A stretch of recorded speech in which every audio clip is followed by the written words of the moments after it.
Greetings, blessings, salutations once again, brothers and sisters. Welcome back to Chats with Jack. I am Jack Talcott, and already dropped the link for those who may wish to join in the conversations. But today, oh, golly geez, I am the Tao. Thank you. It is Talcott time.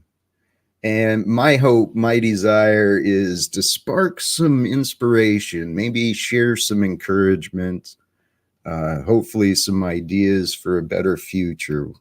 The topic of transform and transmute. Stop and think about those ideas and how they actually affect what we are. We are biological entities, technologies that consume and generate energy. We transform energy from food into physical and mental and emotional activity. Transmute, we're taking these energies and we're turning them into different things. It's what we do. It's what this experience actually is. It's a beautiful dance of light and darkness, and different energies that may attract and refuse. Hey, I had some ideas, but golly geez, Nachiketa, I love your energies, and you've been on a path pursuing wisdom and inner knowing for a while, as I understand, right? Kind of. I mean, I think we're all on a journey, right, Jack? And I've taken my path, maybe a path that's a little bit different from other people, but we go in the direction that we're at. Hey, is the word dharma is one I don't fully understand, but the idea of dharma is just that we're each on our own paths, right? Well, from my limited understanding of the word, and dharma is both in Sanskrit and in Pali, but it means either like universal law, like it's immutable, it's like God's law. It can also be translated as like religion. So there's like a saying, or like it's like Satyang Nasti Parodharmaha. So in that verse, what they're saying is that there's no religion above truth. Satyan means truth. Nasti means does not exist. Asti means to exist, and Nasti means does not exist. And Paro means to compare, and Dharmaha is religion. So there's no religion. There's no religion above truth. Is that verse? That's beautiful, man. Welcome, Paul. How you doing, brother? Doing well, Jack. You here, Paul. Doing well, but I might have some imagined disagreements. We don't have to let those interrupt the good times, man. All right, I'll leave the imagined disagreements alone for now. Jack and I are having a great conversation right now, Paul. Well, it's well, here, if I can, where my thoughts were on this transform and transmute is the energies. We've got these good energies and bad energies, desirable and undesirable energies that are within us and around us. To overcome our fears, we've got to transmute fears into love. And to do that, we've got to move from resistance into acceptance. And to do that, moving from resistance into acceptance, we've got to go from judgment into compassion. And what I've found for myself, compassion is found through the understandings when we each share the truth, right? That the religion of truth. Hey, the reason I'm kind of on this mindset is the other day I was asked by my brother. He and I haven't talked. We didn't grow up with a real close relationship. We started talking again the past couple of days. And he was allowing my imagination. He was allowing me to say what I was saying. He says, "Well, why do you think you can communicate it, right? To people that don't want meaning people in the government, the UN, corporate." Because I've been growing and improving, refining my levels of understanding and communication. And I know that all of us contain the same powers of logic. We all have different abilities of discernment. But it's the willingness within each of us that, creates our different destinies. Brother, you were in a bad mood. I won't assume. Wait, I'm in a bad mood? Earlier. I wanted to. What can I do? I don't get in bad moods. Come on, Jack. I know. You know what? Foolishly. Don't do this to me. Hey, brother, what can we do to have fun? Have a fun today. I was just listening. There you go. I was listening to you and wondering why you keep coming back to love being the ultimate place that we need to rest on rather than faith or truth. Well, let's get into that. Well, I don't want to upset anyone, and I don't want to be characterized as being in a bad mood or being critical and unloving. Hey, I trust you're not. I trust you're here genuine, sharing some support. But I know how frustrating some days on the panel can get, okay? And this love thing, here's what I realized for myself. It's easiest when we stop fighting love and we just allow, to know love, we just stop fighting. I mean, have you ever read the Bhagavad Gita, Jack? Yes. Do you know those stories? You have? Yes. So in the story of Bhagavad Gita, the main protagonist, Arjuna, he is speaking with Krishna, and basically, Arjuna was like he's distraught because he has to fight all these family members, right? And Krishna basically said, like, don't be a fucking coward. You're born a warrior. Pick up that bow and start shooting these people, because otherwise you're going to be known as a coward for the rest of your life. And whether you die or not, it doesn't matter. It's like that's the highest calling that's what you were born for.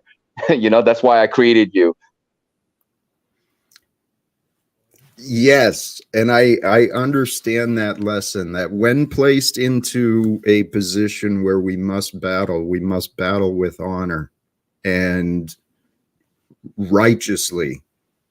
But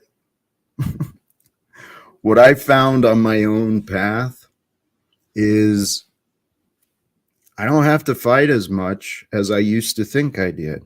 And actually, I still think, the past has evolved us into where we are today, each individually and collectively in the greater scope of things, right? So it's what we do with today and where we're aiming for in the future. And the reason I'm so persistent on love is that is what the religions were built around, these people who walked around demonstrating love. I don't accept that. What is love? What is love for you, Jack? Your version of love is pleasurable. Right. And a life of pleasure leads to addiction. A life of purpose leads to fulfillment. Right. No disagreements. When you have clarity in your purpose, you find joy in learning and growing, developing into that. And that's what I've been doing. Right. So the love comes from loving who and what you are and your fate by living in purpose, which leads to fulfillment. Correct. It doesn't come from a feeling. it's confirmed through the feelings. Yes, you're right. It doesn't come from a feeling, but even that, brother, I'd challenge you on there, because it's the feelings. The feelings is our intuition. The feelings is our desires, and the feeling is our inspiration. Those are the feelings we learn to trust and live with in the moment, right? And just guide with that. And I don't accept that desire is a guide for the human consciousness. Love is that which brings us forth into our destiny. Love is what brought us forth into creation. You would have to qualify this love that you speak of, because it's a very misunderstood term apparently, and most folks are speaking about an energetic space or a feeling. They're not talking about a way of beingness. So when you tell me the Christed being was walking around showing love, was he doing that in between calling people infidel slaves, rebuking the Pharisees and Sadducees, overturning tables, cursing at trees, and all the rest of it? Yes, he was. Doesn't sound very loving and kind and polite and pretty. Doesn't sound like it felt good. When it's brought into the context of the situation and the atmosphere, it was actually done in a very kind and loving manner. But, righteous anger is righteous, and it comes forth with power. Here's the thought I realized about a possibility I realized about Jesus, his role, and today. He was like the example of a human being created the way we're supposed to be, faithful to the Creator, understanding the energies that move us, and with the power to change the world, right? So Jesus spoke, and walked as the example. He revealed the truth for the world, for us all, through the words and the actions. And here, Paul, this is our role today, I believe, is to follow his example on that narrow path of truth, right? Discovering the kingdom of heaven. And men like us, women like us, we are here to shine the light into the darkness and expose all the lies. And once the lies are exposed, the truth is disclosed, people will have no excuse for their patterns of denial, saying, we can't help those people who are sleeping in the street. We can't help those people who don't know any better. We're here to change this world. All right. Why does there have to be a we for you to do that? Because divided we remain. Are you changing and helping people on the ground? Are you working with homeless people? Are you doing any of the things you say we have to do, or do we have to get with you to do it what you won't do by yourself? No, yes, Paul, I am doing the way I live my life, okay? I think you live a very selfish life, to be honest. But you're mistaken, and I'm inviting you to let me show you otherwise. Well, you should do live streams then, so we could get a look at Talcott's life. You're always telling us we offer you nothing and won't understand you. Maybe if you live streamed your days, and some of your activities like I have in the past, we'll get to know you better. But right now, I think you wake up, you focus on yourself, what you need, what you want. You do your broadcast, you go back to your life. You want to sit in bliss and pleasure and let the whole world revolve around you. I don't perceive you as out on the ground doing things day to day to change yourself and the world and the conditions you complain about. Well, I would like to just ask Jack, would you share what your experience of love is? What is can you define it? How do you quantify it, if you don't mind me asking? I can do my best. And Paul, I'll address that too. There's something in the chat though. This character Margo loves Jack. I actually haven't been paying close attention, but I've enjoyed, if that was really Margo, I would truly be excited to know, but I'm trusting it's a fake one. So they're demonstrate. Hey, if Margo sees, it's a demonstration of some acts she may want to consider for herself. Well, let me just say this, Jack, because I did just offer some critique and criticism, and I'm rather impressed with the way that you sort of just listened to what I had to say and responded, you know, in your own way, even brought the energy down and de-escalated, and didn't get into a back and forth power struggle and loop with me. So that is positive, right? I can say and feel and think and perceive whatever is going on with me and put it forth to you, as long as you can respect that I'm saying what I have to say, to be real with you, and that you understand that ultimately I don't want harm to come to you, and we don't have to fight and throw each other out and all the rest of it. Then that's positive, right? And then it just becomes whatever it's meant for us to, you know, become, essentially. I actually agree. Good. Hey, shoot, I'm sorry. Oh, the inspiration for me earlier, and actually, I don't want to evade that question. My experience of love, it started out by explanations from others. Rumi, the poet Rumi, Mm-hmm. he was a huge inspiration for me. And then I started learning about these other spiritual teachers that were teaching, offering different explanations of the same thing. And so that's when I started recognizing the value of listening to people, right? Even though they're saying the same thing that I might have heard before, they may have different details. They may have a totally different conclusion. Love is the mystery. It's this game. To me, love is the reason we live. That I believe that all of form that we are experiencing from our limited language, it is an expression of the endless love and energy from our Creator. Mm-hmm. Now, I could argue that there is no such thing as love, but it is rather, as you say, an expression of a state of beingness where you feel one with the being and creation. So that expression is meant to communicate a state of beingness that one can attain without attaching to an individual person, place, or thing. Right? This could just be a communing with creation and understanding we are one inherently on the highest level. And again, we're back to recognizing the light in others that we see in ourselves. So that is a state of self-love.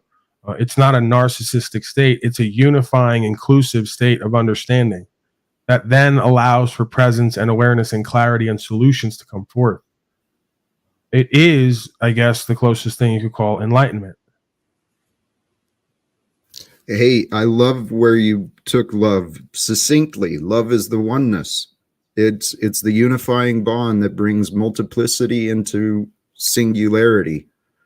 And the best thing I can suggest, what I've done, is I've fallen in love with now. I don't want to lose sight of now ever again. I don't. I understand that, but we can't fall in love with now so much that we rebuke the future and the past, because there are results that can be worked with in order to do more in the now, right? So oftentimes, like what my critique with you would be is, you go, well, we're in the now right now. I go, yeah, that's great. I'm in love with the now too. I understand that. But we can't use that as a way to ignore the past, which gives us the information we need to make a better now that leads to a better future. So I agree. If all we have is the now, then let's use the now to look at who and what we are and what we've become, where we've come from and where we're going, and then do and be that. Exemplify that. Paul, this is actually how I live. Is I've learned from the past, and I've looked closely at my past. There's no denial about how I came to become today, right? Good and bad. I found a way to be grateful for everything good and bad of the past.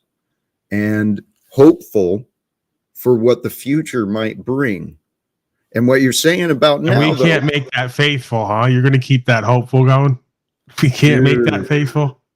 Paul, I got faith in God that I will be the best at wherever I end up being. Okay. But they're calling you now, Cot. That's the name now. Every day there's 10 new names. Now, Cot. It's fascinating, dude.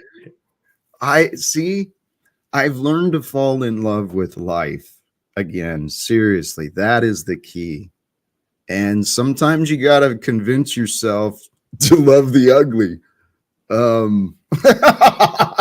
Dude, that brought up memories of my old dating life, man. Well, the Tao says, Talcott, let's take it back to the information that I live, that I believe we should live, right?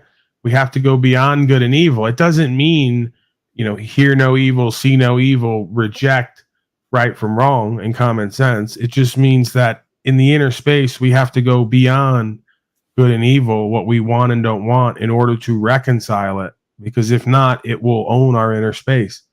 When something becomes beautiful, something else becomes ugly, right? When something else becomes good and great, other things become evil. And you have to understand what that process does to the internal space. It's not that there's not a game there to be played. There seems to be, right? And you'll feel better for playing on one side of that game rather than the other, but you have to recognize it as the game. If not, it'll take you down from the inside out. Paul, the synchronicity is it is amazing. Because what you're talking about, one of the notes I wrote down earlier regarding the balance, the perception of good and evil in an eternal battle. In the end, as we go through our growth and development, the evil becomes good, the good becomes evil, or appears. And this was something I heard, and it just makes sense. That which seems good has kept alive the forces of evil, because it's all refractions and variations. At what point does it become good or evil? And for who? Sorry, it can get quite confusing. What is a good man but a bad man's teacher? What's a bad man but a good man's job? I always go back to that one. We're seeing that day to day, right? Hey, well, brother. we make a distinction of good versus evil, and then we do have certain values that we hold, and then there are lines that we draw and say, this is the line that I'm not going to cross, right? And so, like, part of this reality, at least the way I kind of see it, is that yes, like, if you are seeing evil and you see evil people, you see demons running amok and stuff like that, and then you have certain feelings about that, like it makes you angry, it makes you like you want to do something, it already indicates to you that that's like what your values are. If you were the demons yourself, like you would not see anything what they're doing is to be wrong, because you're like, why would you think there's any problem with that? Interesting. See the synchronicity of this conversation. Well, maybe it was because of where we started, but I was watching or listening to an old lecture from Alan Watts on Carl Jung just earlier today about the real meaning of the shadow integration. And what he was talking about was the observation that when we see in the world this evil, which it is there, I'm not denying that, which is collective in our experience, but when that evil out there starts to drive us within with this judgment, that means that we actually haven't considered and understood our potential to do the evil. Because within us, dude, there's a sadistic beast within every single one of us.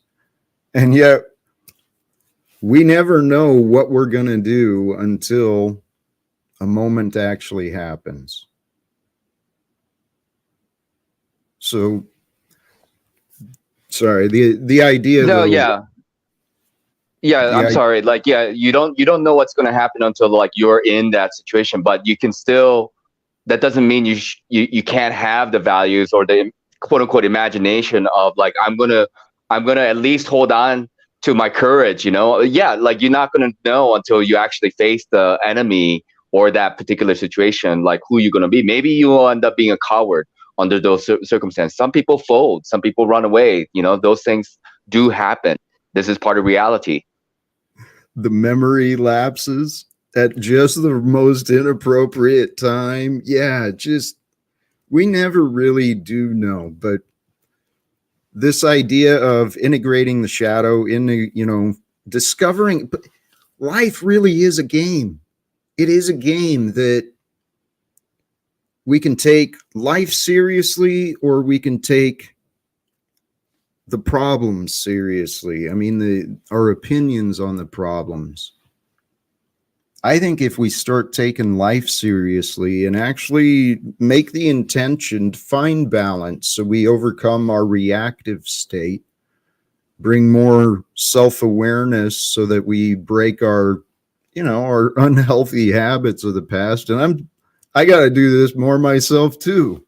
We can help each other become more accountable for the truest, best potential that's within us all.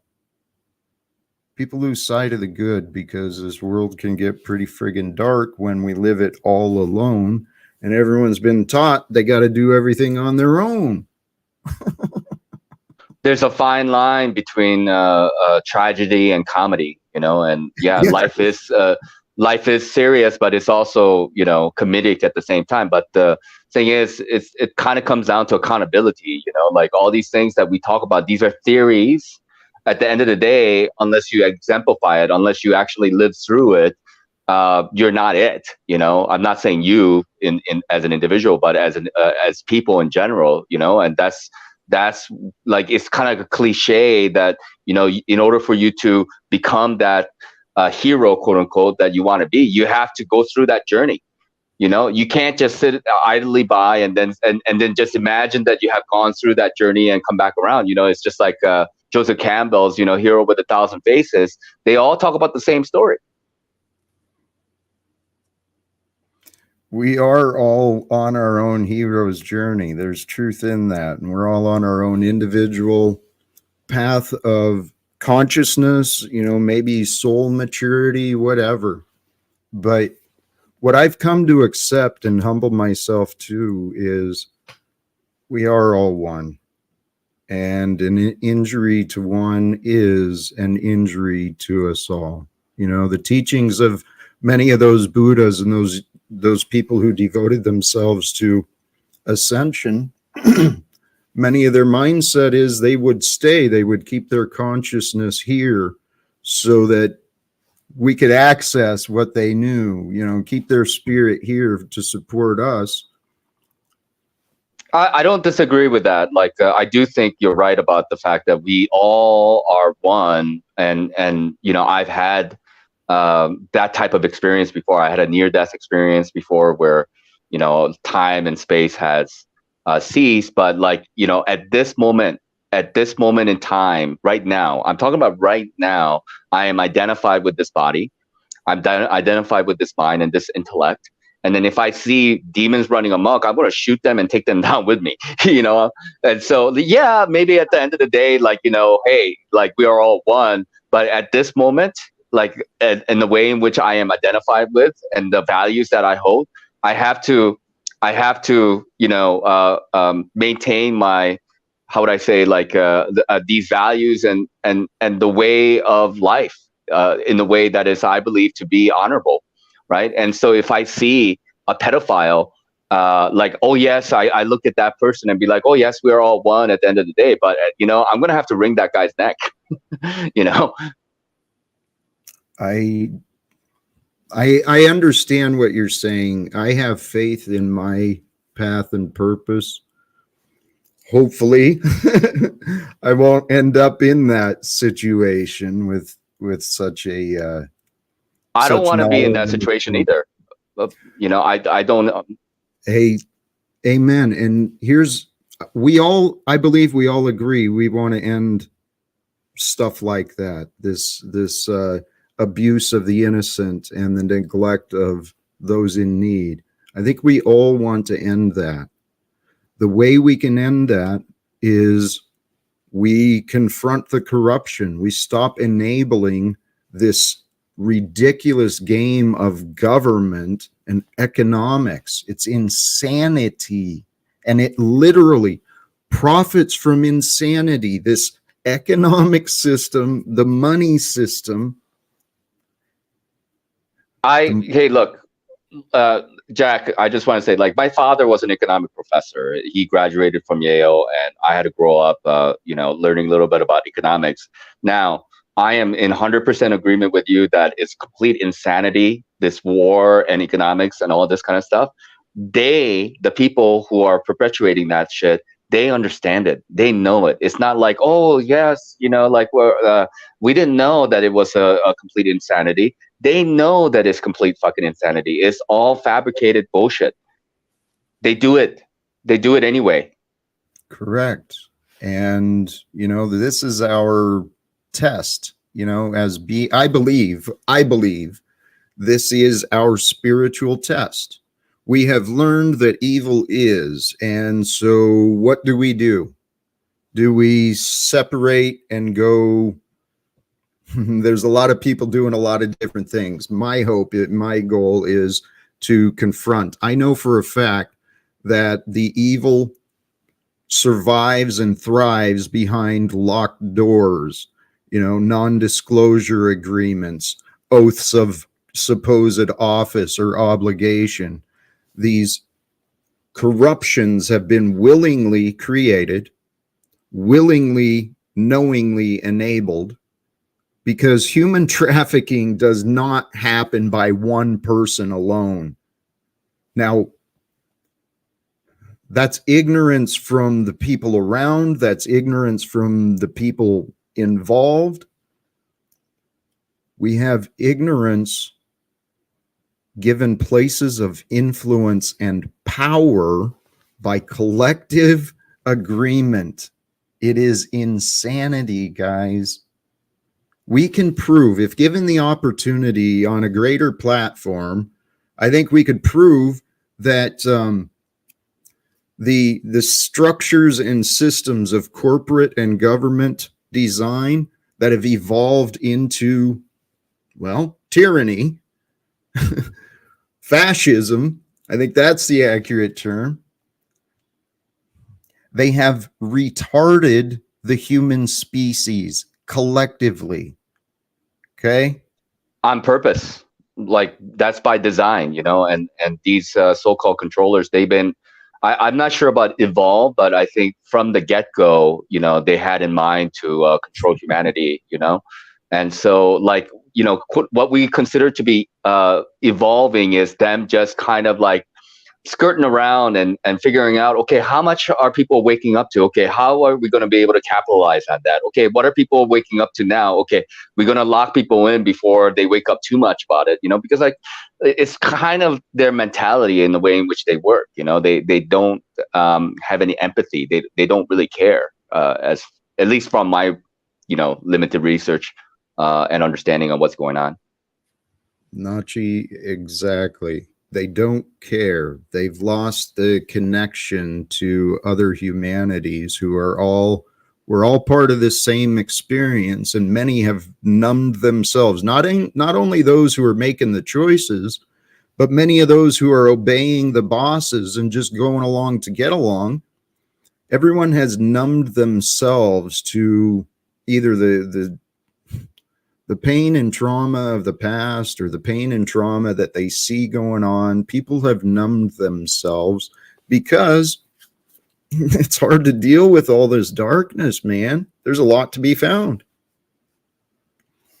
But love is the unifying force. It is the force of creation that brings together in order to produce better. And I have faith that this is the time right now. There's an awakening, an ascension. There is a shift, a progress. There's a transformation and an opportunity for transmutation. We can transmute the past into something incredible and amazing for every human here on Earth. I truly believe this is possible if we can find ways to stop fighting amongst ourselves. It can spread to around the world. And that's honestly the conversation I'd like to have with the leaders or bosses or whatever, the selected and elected officials responsible for the legislation of this land.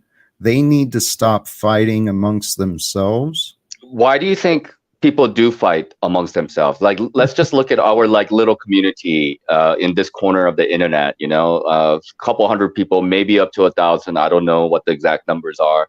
Same people seems to be like, you know, going to one panel to another. But even amongst ourselves, why do you think the people end up fighting with one another? What is the reason? Resistance, resisting the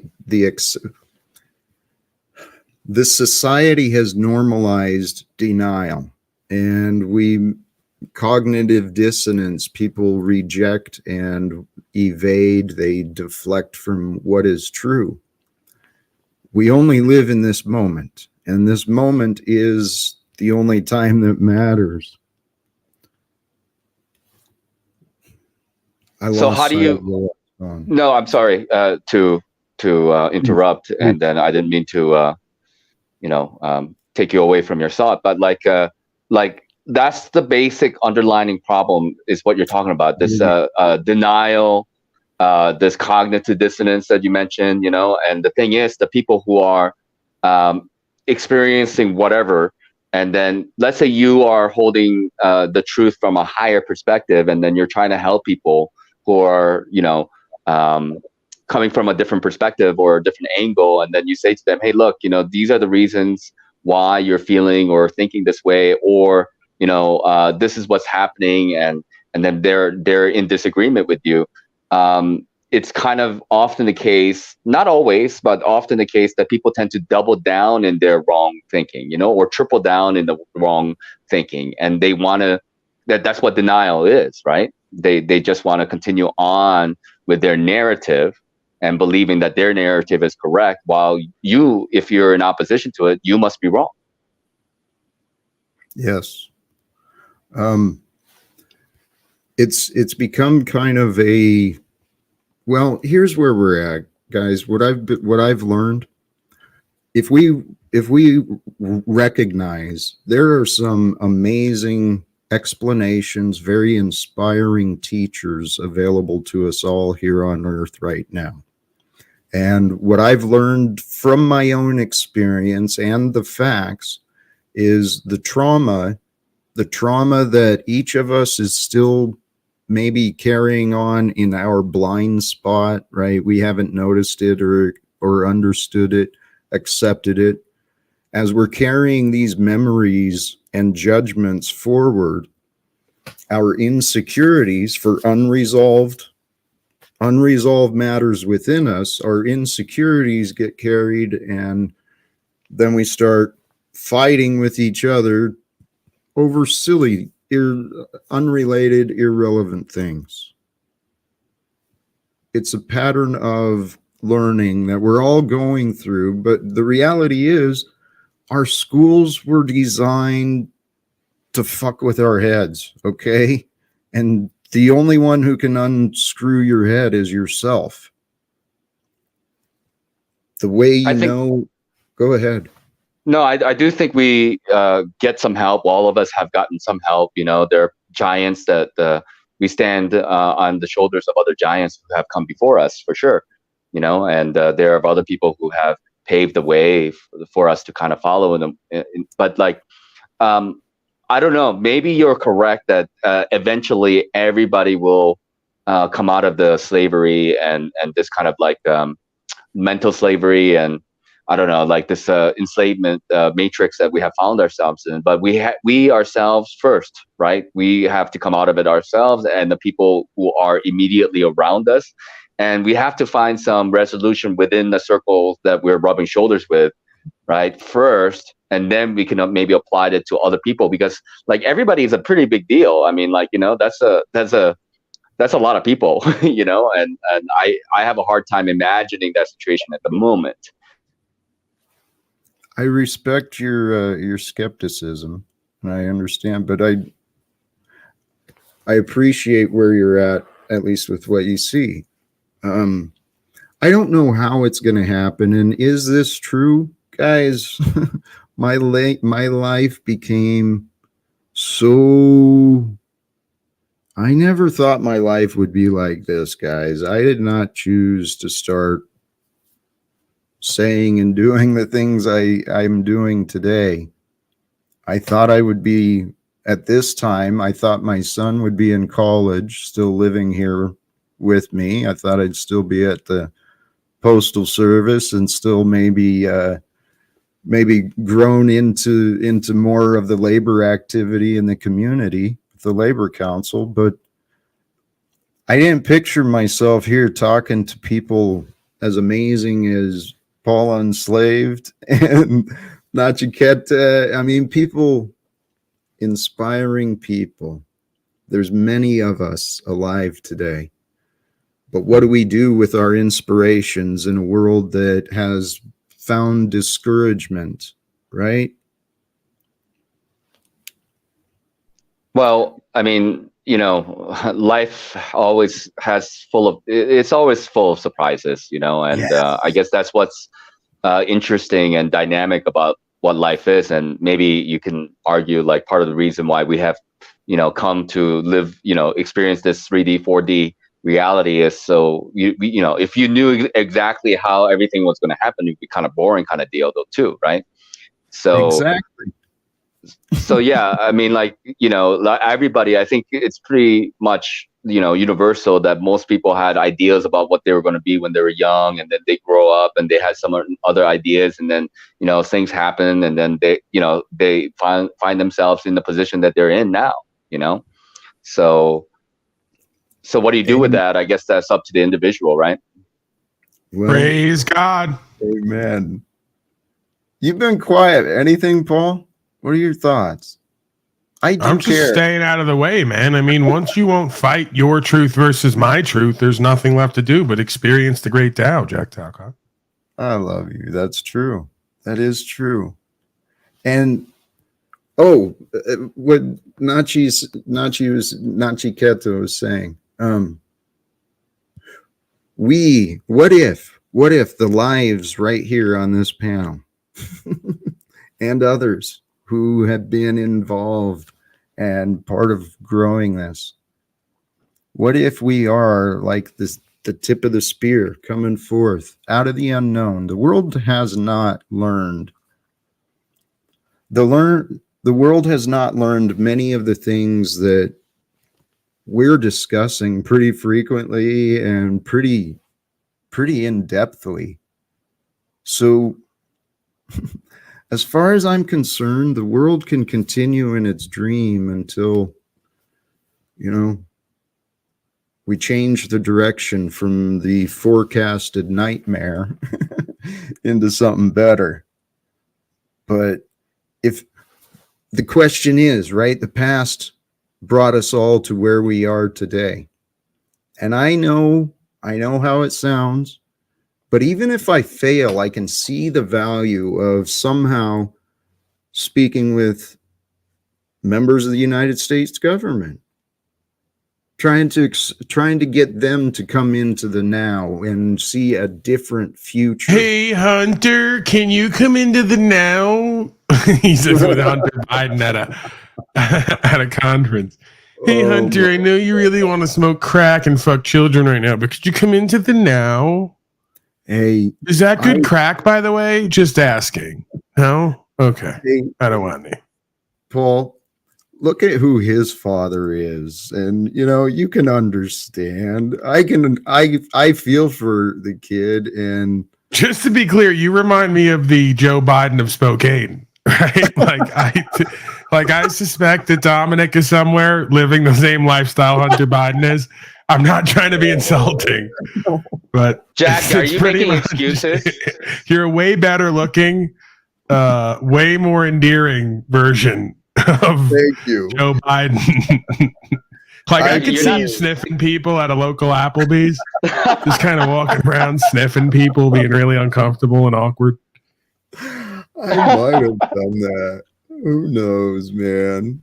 I hope that's not my son's story right now. I trust he's smarter than that, but who knows? Who knows? Well, I mean, like how Hunter came to be. He can still choose to change, I suppose. And yeah, maybe his father is Joe Biden and he's messed up himself. But every individual has to be responsible for their lives. And after a certain point, they can't just fall back on like my dad's like this or my mom's like this. No, that's the thing though. He was being responsible. The accurate response to your father being Joe Biden is to go smoke crack. There's really nowhere else to go with that. I'd love to give you a speech on the power of now, but I don't think I can get it done. Not in that case.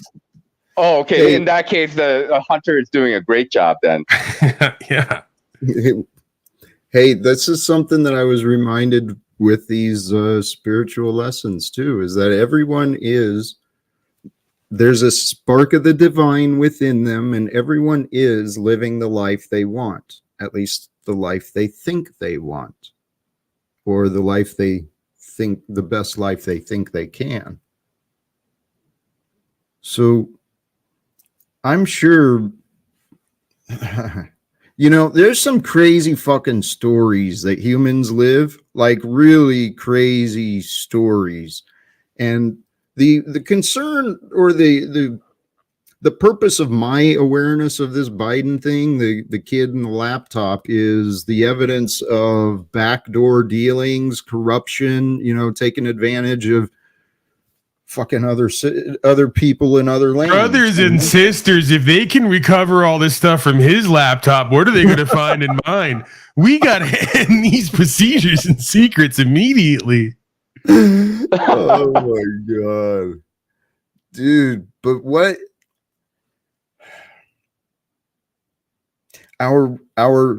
this land of America, for those who participate in the voting process and those who don't, we have got to admit there's better fucking people to choose from than the likes of Joe Biden, Donald Trump, and these other idiots that have been. Oh, that's the thing. There's not. Have you seen the panels? It's the best we got. But Jack, you know this kind of claim that all these presidents are like related to each other, right? And they all come from European royal families as well. They all are related to Charlemagne and Vlad the Impaler. Okay, that's what we're dealing with. I know, it is so amazing, the story of humanity, the just obvious corruption and just the sick, disgusting stuff that's been happening. And you know what? Praise God. This is God's story, man. We're just a part of it. We're like characters. So we learned a lot of this history is just nonsense and evil. And the evil and nonsense brought forth today these damn nation states and religions that people are fucking killing each other over. What is going on? Yeah, exactly. What is going on? What the hell is going on? You have Vlad the Impaler and you have Jack the Imploder, who comes online, gets overly emotional, runs off, while meanwhile these people are taking over the world. So, Jack, this is why I say we have to revive your primal instincts. When are we going to start the beheadings? When are we going to start the expanse of Talcotta's kingdom? That's the question. How do we advance the expansion of the kingdom of love, man? Love is love. If we have to kill to spread love, then that's what it has to be, man. If you don't love me, off with your head. right? We're killing for love, man. What if we fall in love with the imagined opportunities? Oh, I do that all the time. I see Let's these call women it- in my chat. I, masturbate with imagined opportunities. And then when I'm done, I go back to my regular life and lifestyle. So I'm familiar with falling in love with imagined opportunities. It works well for me. Keeps me in line. I think we should have a jihad, like a jihad, but a jihad. Hey, we can call it whatever. Actually, the future can call it whatever they want. I just think we got to find a way to get this shit done. Behead the infidels. No, not beheading. Oh, here's what I was talking to my brother about. Not to toot my own horn, but to state what I believe to be credible. That the fact that we don't have to kill them, we can just cut off their genitals. This way they can't mate with the women and we can. Ooh. They make good singers, the eunuchs. I don't want to make those choices. I will not make a choice to harm another. But what I would enjoy, honestly, is presenting the truth, right, from a place of love to the citizens who are currently involved with the corruption and retardation of the world.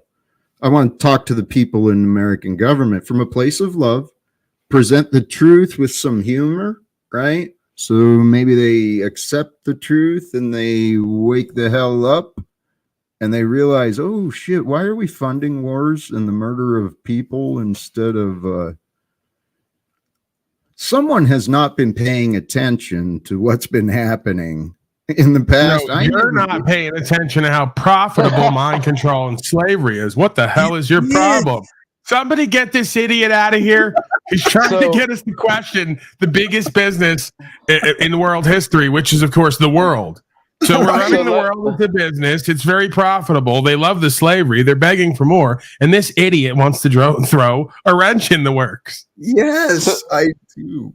So Jack, let me get you straight. So you want to try to convince a group of people who are all interrelated to each other through various secret organizations, right?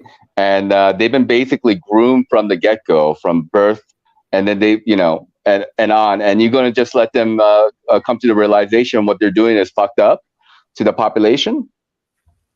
More so, yes and no. More so, what I would like to do is take their minds on a trip in the future to show them, what the future could be, and then maybe at the same time bring them into a comparative process of what the hell they're doing today, and just show them how much better things could be if they either ended their own corruption and started doing better, or if they got the hell out of the way of people who actually care, about solving the world's problems. And that's the thing. They're going to say, Mr. Talcott, what makes you think we're in the way of anybody of doing whatever it is they wish to do? This is what they've come up with. This is where you come in. The fucking results speak for themselves, right? But I'm criminally minded. Don't you see how sick and twisted it is? You have to be criminally minded to understand how evil it is. That's why you get it, because you're a sick freak. Okay? Well, you're not going to convince these sheepish, naive slaves who are so gullible they can't figure out why evil people would do evil shit. I've been evil. I've done evil shit. I know why. Because you're broken, lost, and confused. Until you're saved from that process, I don't think Talcott can get it done. I don't know. Maybe it's my twisted ego in the other way, right? I don't think I or you can get it done. I think the universe has something else bigger and better planned. We can try, though. I'm open to it. Go get Aaron. We're going to get fucking Rothschild and the other guy, Rockefeller, and we're going to do an ayahuasca ceremony and see if they can figure out how to be empathetic. Here's what I suggest. I think we need to spike their water with like massive doses of LSD, and just prior to confronting them in the Congress, and then have a massive peyote ayahuasca trip together, and then maybe they would be a little bit more open to what you're saying, Jack. All of these things could help, absolutely. But I just know that, hey, evil can become Good. This life experience, it's like a pendulum. Breathe in, breathe out. There's a rhythm to everything. And what I've learned for myself, Paul, you called it out. I understand them because I know how evil I potentially could be. My path didn't lead me to execution in my evil thoughts. Most times. I've learned now to control my We'll get thoughts. you there. Put me on a compound with these people and let's see where it goes. I don't know. I'm improving. But hey, the point is, we all have the potential within us to change, to start doing the better thing. And honestly, you know, my goal as studying this, how other people have been coaching others, you know, what. All right, Talcott, forget about all this bullshit. Let's get down to it. We're going to break into fucking Bohemian Grove, just like Alex Jones did. We're not going to break in. That'd be criminal. We're going to take a raft down the river and accidentally get off where it might be an entrance. And we're going to storm in there and we're going to get it on camera again. And we're going to give a speech to all these people about why cremating their cares is bad and wrong. Okay. And then when they throw you on the fire and you become the effigy, I'm going to make a hasty exit to continue to do what I'm meant to do. So, I'll come and save you. Thank you, brother Talcott, for your Jack, sacrifices. I will try to come and save you. Thanks, man. Yeah, because they want someone to rape and kill, right? When they get all gathered around. So you got to be careful with that. Once they become aware, once it's up, you know, I just push Talcott down the stairs. I let them get to him. Right. They crucify him, rape him, burn him alive. And then I tell the tale, and I get to bring the video back to everyone else. So that's part of the sacrifice. Like Bane, no, they expect one to be left in the wreckage, Talcott. So you have to like go back in the seat, put the seatbelt on, and just crash with the plane. And then I get to go on and do what's meant to be done. Imagine how that would propel you forward too. And you're right.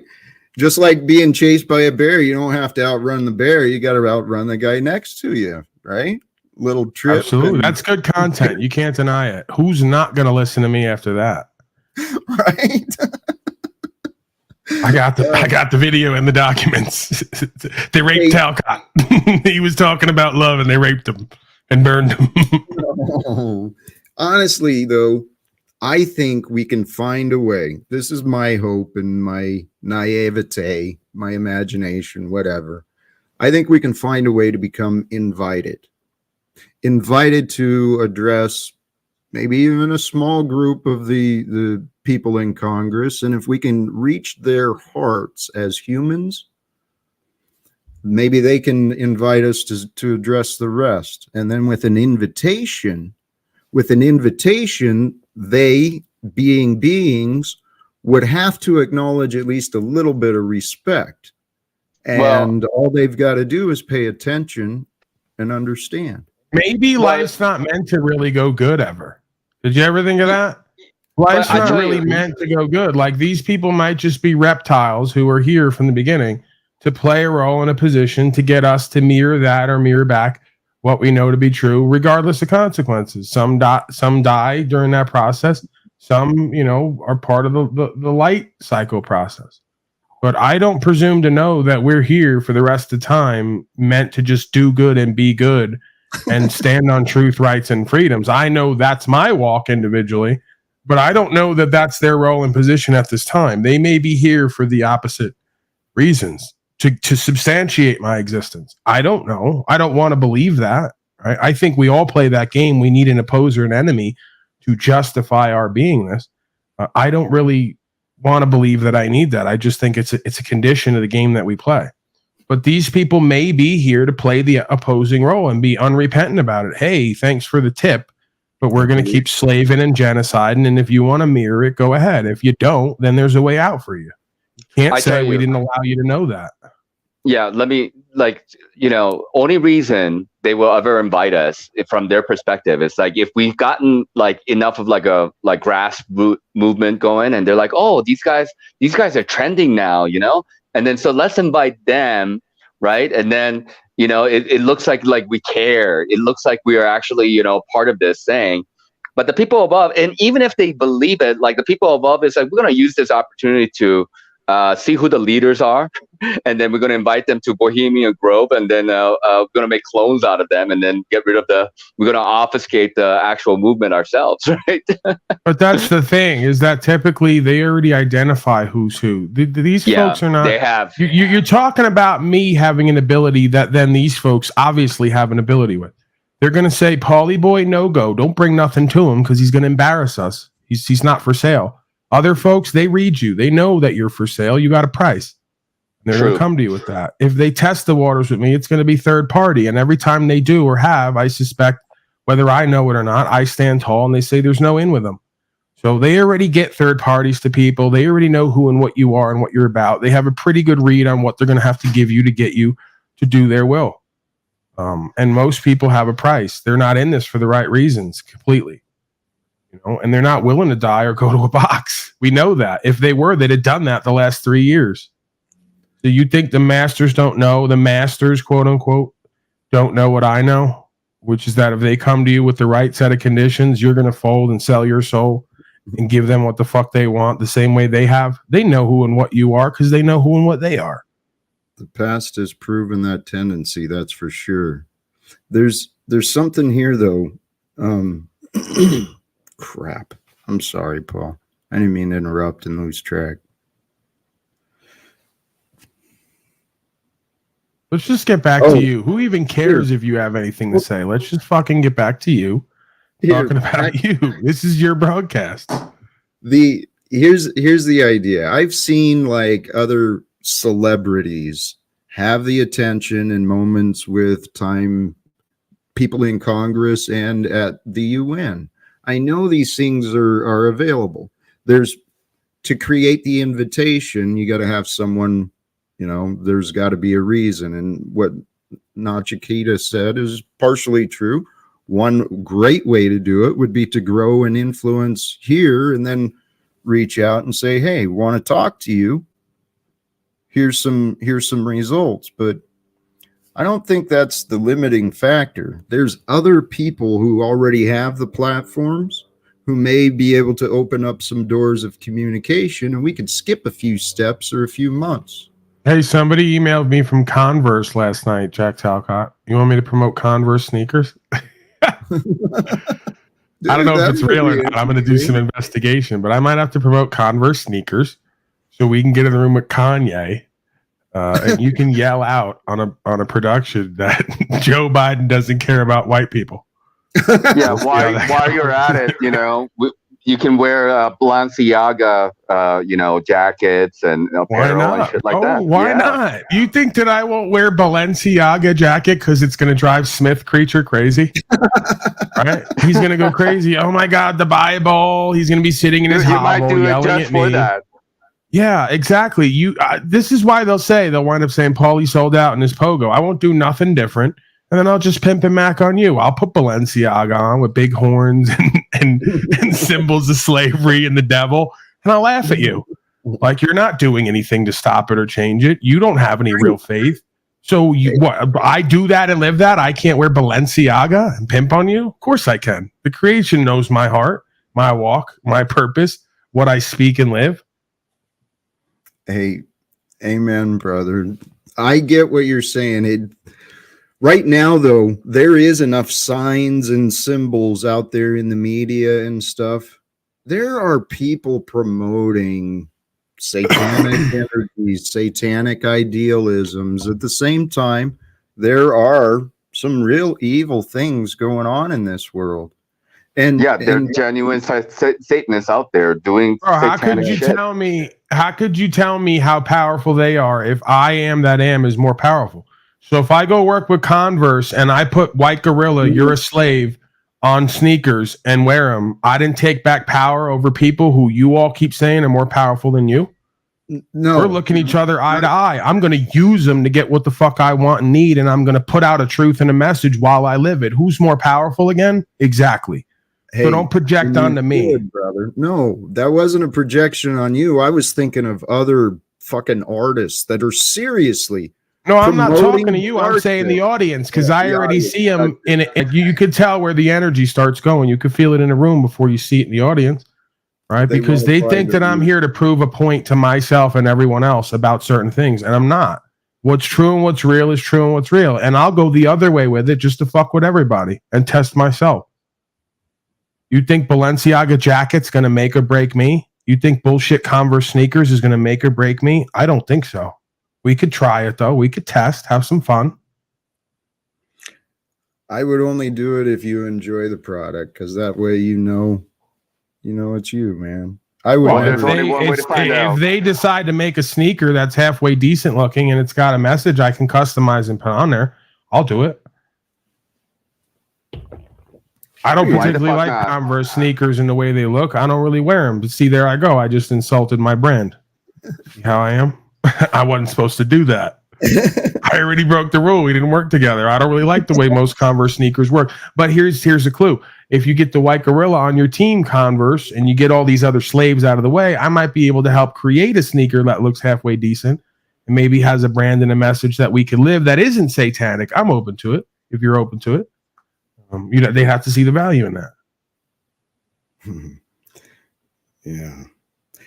It's hard to get people to see the value when this world it's distorted what value really means. And hey, all right, I got it, Talcott. You just triggered a thought. It's the two sneakers, and on each sneaker is like some kind of chain or ankle device, and it's broken, right? So each side of the sneaker has a broken piece of the chain, just denoting a slave that's broken away from its chains, right? So that's my new sneaker. My new sneaker is the Unslavia Classic, right? Please, Nachiketa, I'm changing the game right now. This guy's talking over me. I'm an innovator and genius, and he's talking over me. So I have Unslavia sneaker collection with broken chains as the graphic and a completely different styling because I don't really like Converse shoes. There you go. Too white for me, Converse shoes. Right? They don't look right. That's the only way I could describe it. It's too white. There's not enough soul. There's not enough flavor in that shoe. Back to the Sandlot. It was just for running around a Sandlot and jumping away from the angry dog. Remember that Talcott Sandlot with the Converse?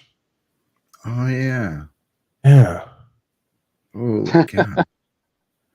Welcome, Jay. We need an upgrade. We have a new African American here, Talcott. That is enlightening. Label you put on me already?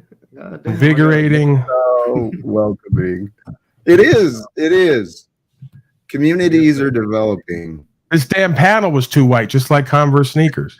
So this is good to see. I don't know what I walked into, man. No, you're welcome. Hey, welcome, welcome, sympathetic warrior. Heyo. Nah, I just hopped in. I don't even know what y'all talking about, man. So little bit of everything. What's going on? Hey, actually, this is perfect then. Are you familiar with Paul's work? Proper instruction motivates people. That's this guy over here. Okay, what's up, man? Hold on, bro. Freedom, rights, spirituality, consciousness. These are all the topics that we kind of bounce around all over with. So you're welcome. Get you some. I got you. All right, what's going on in your world, right? Like, what are you on about lately? What's concerning you? Give us a peek into your kind of life and lifestyle, your frame of consciousness. What's going on with me? Nothing but, my family, my kids, work. That's the only thing really going on with me, and trying to find, get tap back in with my spiritual side of life. You know what I mean? Like I talked with Jack. I was on the stream once before with him, and I done already been down the whole road of, spirituality, all of the, what I'm saying, the woke shit or whatever you want to call it. What's the name of the author we named? Eckhart Tolle, what I'm saying, The Secret, all of that type of shit. I done researched all the conspiracy theories, all that shit, but that was like 8 years ago, you know what I mean? last 8 years of my life, I just been grinding, trying to provide for my family and shit. So I'm not really Hey, worried about all of the woke stuff. I'm well, out here trying to get it in the real world. You know what I mean? That's what me and Jack was talking about the last time. Cause I love Jack. You know what I mean? Jack always got a lot of good points, but it's like I'm trying to get it to connect with the real world. You know what I'm Right. saying? Action items. You know what I'm The saying? metaphysical and the You physical come have up to here and work talk for together. hours. You come up Yeah. here and talk for hours. We should be able to leave with 3 or 4 things that everybody can leave from here with and change the real world with. You know what I mean? hey, It's not all, everything is not all hold on right quick, my kids. hey, respect, but I do try and offer a few things for everyone. A few points of inspiration or encouragement. Because the action, J Hub, he's not listening, maybe, but living this grind, I respect that, and it sounds like he's doing the duties No, I'm here, for. my bad. I can hear you though. You good? Hey, yeah. So you're honoring your obligations, um, taking care of the family, but we've all conceded to this grind, and in some ways or other, and my hope is to change the way that our society works so that the value system is a little more logical, a little less selfish. And I think the way to do that is through rewriting the rules, rewriting the laws that everyone has been enforcing upon each other. I mean, Why do we I need to get what you're rewrite saying. I get what why you're do we saying, need to Jack. rewrite a system of nonsense in order to tap back into who and what we are archetypally and just do and be that? Right? It's That's like, again, the man talks about being in the real world, and I think what he's saying is he needs some kind of spiritual practice and process to go into the world and live in it but not be of it, to reconcile what Okay. the world brings forth to him, right? So this is think- what I I think- speak to you about constantly, is that it can't be one or the other. They have to work in tandem, metaphysical and physical. I think what he said just a second ago was like being. It's a difference in knowing and being. You know what I'm saying?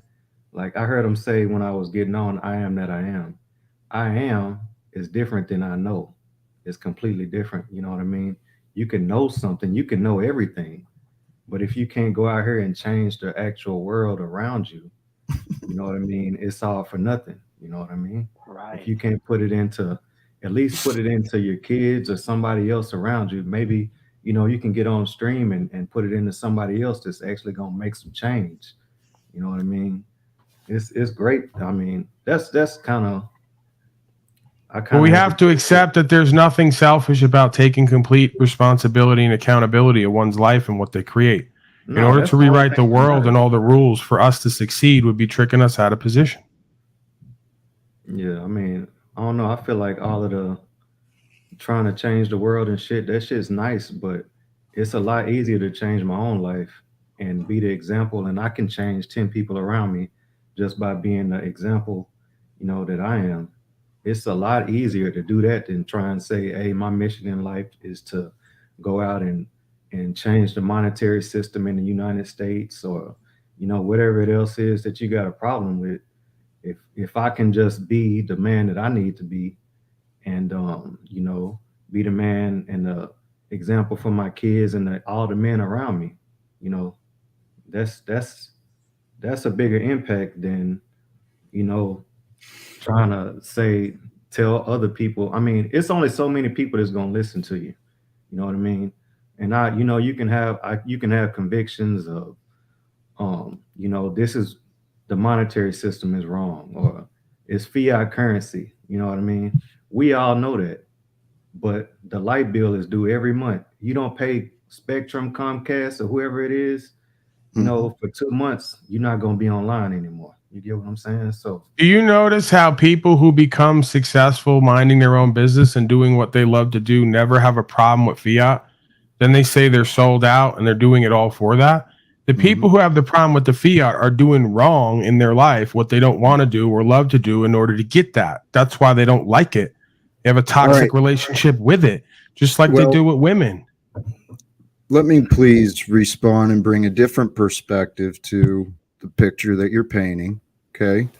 Because J-Hub, I recognize what you're saying. Here's what I encourage you, okay? And I'm not saying this is what you're doing, but I know many people have resisted accepting or considering the things I say because I'm open about my life experience, the one that God is allowing me to develop in. And yeah, the results, they're not here. So this is actually I don't want to make it seem like I'm painting a picture. I don't know you, Jack. I understand. Like three streams. Hey, you know respect. I mean? So I don't want to act like I know your whole backstory. It's the same theme over and over again. You're speaking like you have found completion and you haven't. You gotta paint it for him either, though. Hey, Paul. It's not. I'm not painting anything for anyone. I'm speaking on what I perceived over and over again. He speaks in the now as if he's come to completion, and the results don't speak to that. And the according to you, the reception from others doesn't speak to that. It's the same themes over and over again. Hey, Paul, right? You're never. Why are you yelling and getting emotional and triggered again? Well, Paul, I'm not getting emotional and triggered. What I am getting is frustrated of hearing your same old loop without accepting alternative. You're looping. I say I'm complete, but I don't have results yet. Then stop telling other people how to live. You don't have the results, and you can't speak to how to help others with completion. I know you want the world to. That's the place you want, but it's not where you're at. I'll kick you if you don't start. I know. Why are you pushing me to this?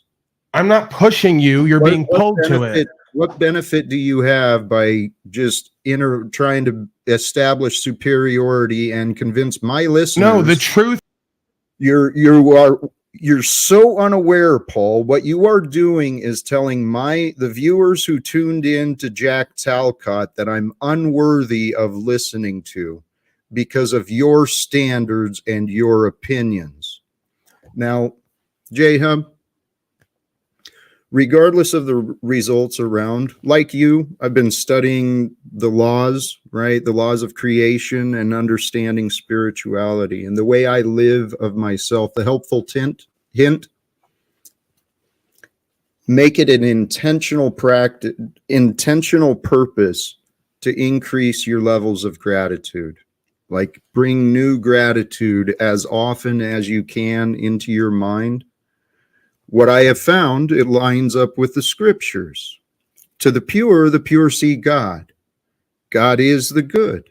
We can seek the good in every moment, in every experience, with every being we encounter. But it's up to us to accept the good, find the good, or to reject the good that is brought to us in the moment. Is that a fact or your opinion? What would you say based on? I'd say that's your opinion, and not everyone has to agree with what you just put forth as a way to live. And if you think we do, then you're running a cult. Well, your generality, it offered no. I don't have to see the good in everyone all the time. It's to my own detriment, as a matter of fact. You don't have to do anything. And choose not to because it's foolish to me. How about that? You do everything you want, whether you recognize it or not. You do. Am I allowed to do that? Yes, by God's grace, you are allowed to be you, as obstinate and rude and offensive as you want to be, Paul. I'm suggesting to you the example of the Christ is not that which you claim. The Christ didn't see the good in everyone and didn't love everyone. He rebuked a lot of folks and called them infidel and spoke and lived it. He called a woman a bitch. He called a woman the bitch. Right. Jack doesn't want, Jack's not interested in the reality of the human condition. You don't even deserve to be around me. Get from me. You know what I'm saying? And she had to plead just to be around him. So, I mean, everybody ain't for everybody. You know what I mean? And just like Jack, if you you talking to everybody, everybody's not going to hear you. And you got to understand that if Paul, I'm just saying, just Paul right now, if Paul is not receiving what you're saying, then I mean, it is what it is. You got to accept that he ain't got to listen to you.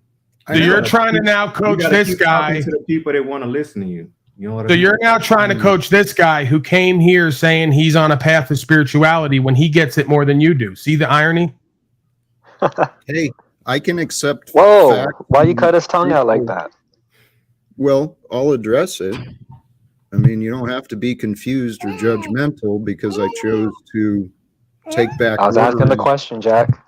I'm not being judgmental. I was asking a question. I put Paul in the back because, frankly, I'm tired of his looping. Okay, he's found a pattern of negativity. Okay, it's patterns of lack of gratitude. You want to change your life, you start finding reasons to be grateful. And honestly, Rob, I am not such an offensive man, right? I understand if I was constantly insulting, constantly being a dick.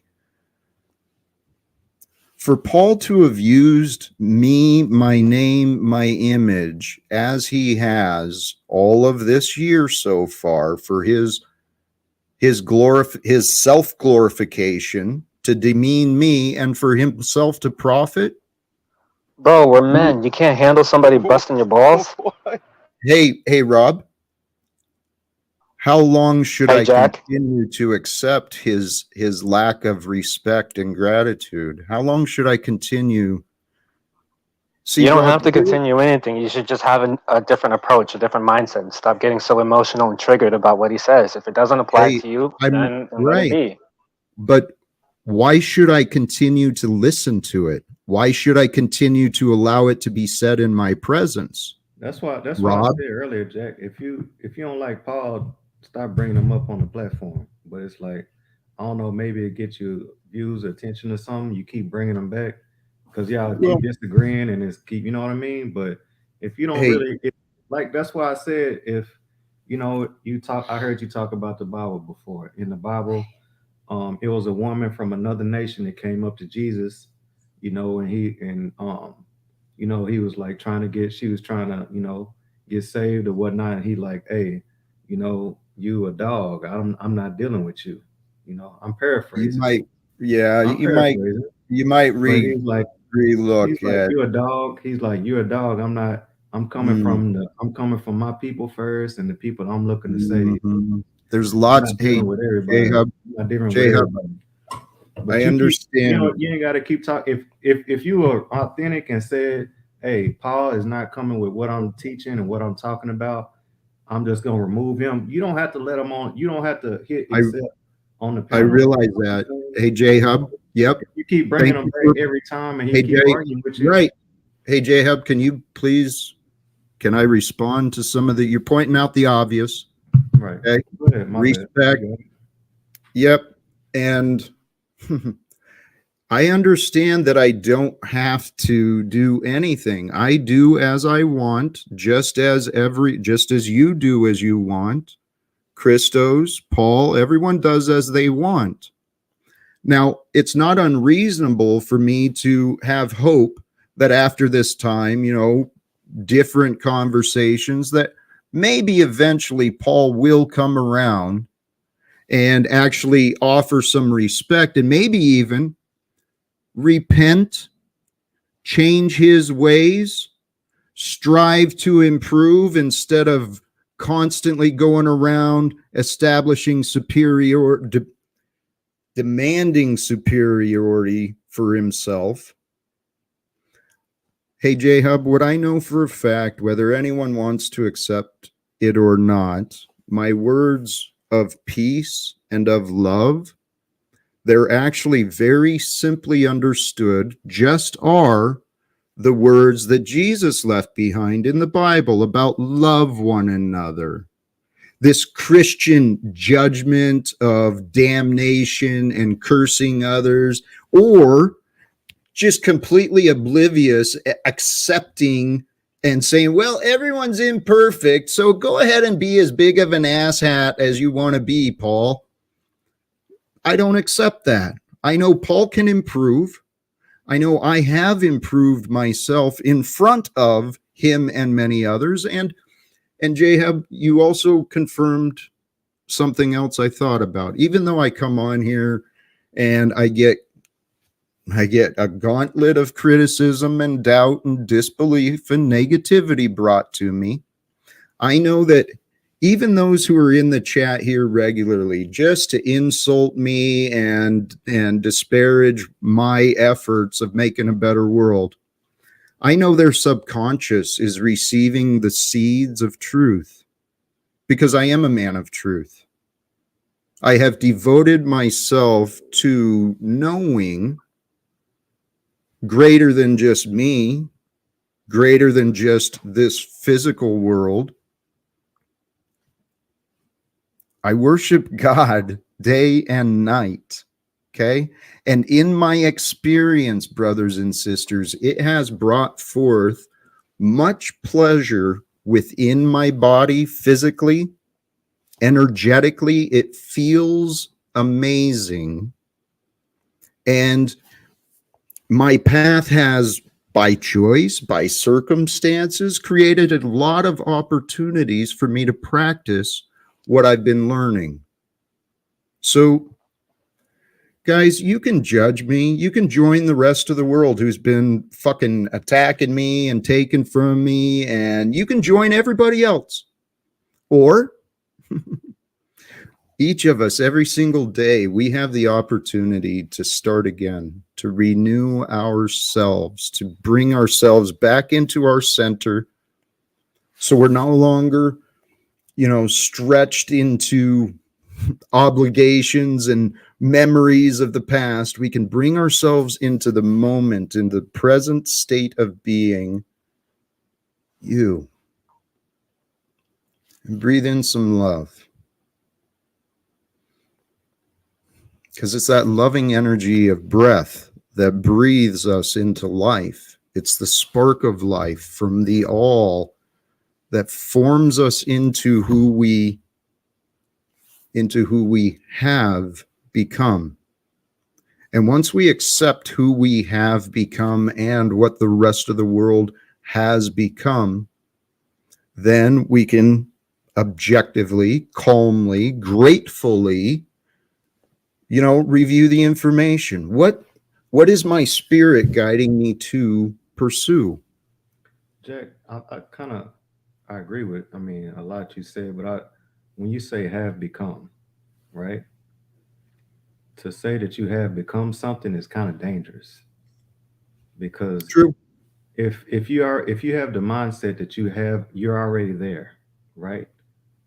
Yeah. That's extremely dangerous, to think that you have become, that it's nothing Okay. more for you to learn.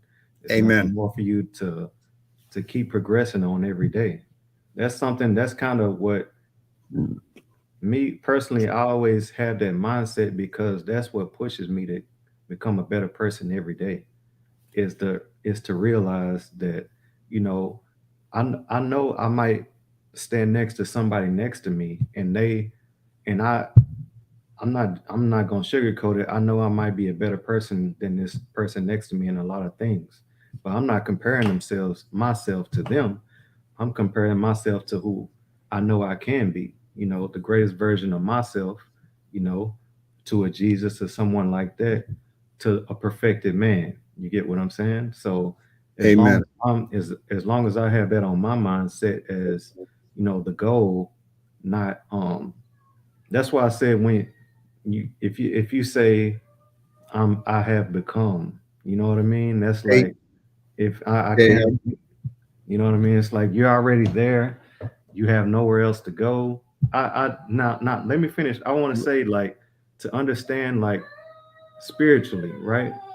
And to have that peace, it's that's one thing, to say that I'm spiritually have found my peace. I understand myself. I'm at peace with myself. I acknowledge who I am, and the outcomes that I've brought within myself onto my life. And I accept that. It's one thing to accept it, but to say, I have become who I should be, you know, that's a little different than saying, you know what I'm saying, I am. Hold on. That was quite a disagreement with one word. But praise be, that's what this life brings. And I don't know that you actually caught what I was offering, but I'll accept your correction, the refinement. You're right. Where I was saying we accept what we have become, I agree. We don't want to assume and confine ourselves to labels. But what I see is many people in denial, accepting that they have become corrupted, they have become cowardly, they have become arrogant. So you're right. What I am focused on, though, is what I am becoming. Because I didn't know that I could overcome many of the things that I have. I didn't know that I could detach from many of the beliefs and many of the love, much of the love that I had. I still possess the love of my son. I still possess the love of my friends, my coworkers, even those people who ended my career. My love has grown in exponential ways by finding humility in myself towards the life that we have been graced with. And each and every one of you are a part of my experience. And I am a part of your experience. And I'm hoping to offer pleasant, encouraging, inspiring things with others. Now, we live in a world that has been conditioned to stay traumatized and to stay small and to stay looping in the past. I'm encouraging everyone to come into the present, discover who you have, who you are becoming, right? And maybe allow room for what you might become, because there is a greater potential within each and every one of us that is waiting to come forth. It's our destiny, it's our purpose, it's the greater spark that is within us is waiting to be realized. The only way the world can see it is if we start allowing it to come forth. But when we hold ourselves back with this judgment, these disagreements, the dissonance, the resistance from flowing with the time, I mean, because God is emerging us and this moment all as one. I'm with you, Jack. I feel like I just want to say, like, just me personally, maybe I can be a antagonist, or I always like to see. No, I'm just being honest. I like to accept I always understand that there's a different viewpoint. You know what I mean? So I don't like. I grew up in in the church. You know what I mean? I can name you all the books of the Bible, all that stuff. So, but at the same time, I like debate. I like people that offer different viewpoints. So if somebody's just up here saying, this is what I believe, this is the truth, I like to. I'm even if you're just up here talking, I'm already thinking about the other ways that stuff could be true or stuff like that. You know what I mean? So it's not that I disagree with what you're saying. It's just it's other ways, it's other things that could be out here that could be true. And I don't. It's not that I really don't like. It's not that I really disagree with you. You know what I mean? It's just that I feel like it could be dangerous. For people to just follow and believe. People at times. That's with anything. You know what I mean? Whether it be a politician or a preacher or whoever it is. Just to accept. I've never been that person to just accept everything that somebody is talking in front of me. You know what I mean? So I had ability. I had the one thing I will say is that I have great discernment, and I'm able to understand when somebody's telling me a truth or something that may be true, and if it really resonates with me, I can research it and validate it. You know what I mean? But I'm not just gonna let somebody sit up here and orate to me and speak big nice words and make it sound good and just believe it. You get what I'm saying? But Yeah, Hey. let me. I'll fade to black. Hey, respect. Here's what I want to encourage. The things I'm saying, well, actually, what you're saying is what I think we all need to do is we need to discern the truth. Now, the only way to discern, though, is to first to accept, to understand. And each person is presenting a perspective of truth. People don't always present themselves clearly. They don't always present themselves accurately, but they are expressing what is truly within themselves, which, speaking of, we've still got Paul is here in the background, and he was trying to get my attention. I feel like when you say everybody has a truth, it's one truth. It's only one truth. And then there's certain things that we can have an opinion on. If we can all agree on something, everybody has their own opinion on certain things. But to say that everybody has their truth, that's dangerous. And that can create, echo chambers of people that, everybody agrees with what they're saying or everybody agrees with what they're saying. But it's only one real truth. You know what I'm saying? If you say it's a fiat currency, I can't disagree with that. I have to understand that and know that, or whatever else it is that we're talking about. But it's it's only one, it's only one truth, and it's if it's a lot of things we can talk about that can't be proven and we can have our opinions on. If we want to say, how did the world start? If it's a big bang, or did they take a rib out of Adam? We can debate that, Hey, but it's J some Hub, stuff that is a truth, and then there's other things that we can, have our opinion on. right. Once we say, Jack, that everybody has their truth, then it gets dangerous. You get echo chambers and everybody believing that this is right and this is right. You know what I mean? Right. But it is what it is. What resolves disagreements is facts. Okay? When people have disagreements, rather than just looping over the same BS narrative over and over, trying to impose the other to accept, which is, Paul, what you've been doing with me. No, you threw me in the back for the last 20 minutes. Yes, I did. You're imposing on me. And you brought me back up and haven't let me speak yet because you're a selfish, rude motherfucker. If that's what you want to Can I thank a couple more of my contributors? Thank you, Rob Cleveland, for your support and contribution. Thank you, Scott B. He says, thanks for all you share and allow on your channel. Teaches me many things not to do. Well, I have a lot of the supporting cast here to help teach folks what not to do. Thank you to them. You're imposing constantly your nonsense on everyone with no results, which is how you find out the facts. How do you know the facts without results? Ignore and deny much, Paul, until you humble yourself and say, I know all of these.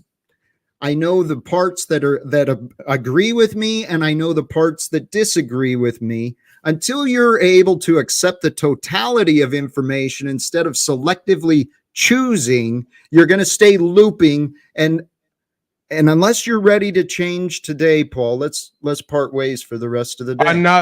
Once again, you're going to play this game. Every day you play this game.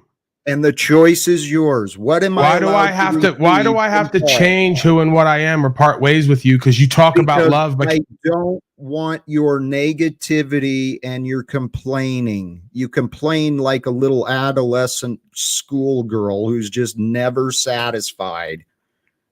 So, congratulations on reestablishing a relationship with your brother, by the way. Thank you. I'm hopeful that my life brings a lot of disbelief because there's a lot of unanswered questions. But guess what? There's answers to all things for those who are willing to seek. But Flo, J-Hub, London, I know I am not to blame for what happened with everything else, okay? I know I have accountability. I chose to raise my tone, showed to allow my humanity that I was frustrated and afraid. And I obviously disappointed people. Paul continues to be disappointed by my existence. He's just never satisfied by anything I offer. And guess what, guys? Maybe the world brings this to you too. Maybe the world is offering you a lot of negative feedback, a lot of challenges, obstacles to overcome and in order to find your happiness. But there is a joyful life. A joyful life for every one of us is available. I believe starts with gratitude.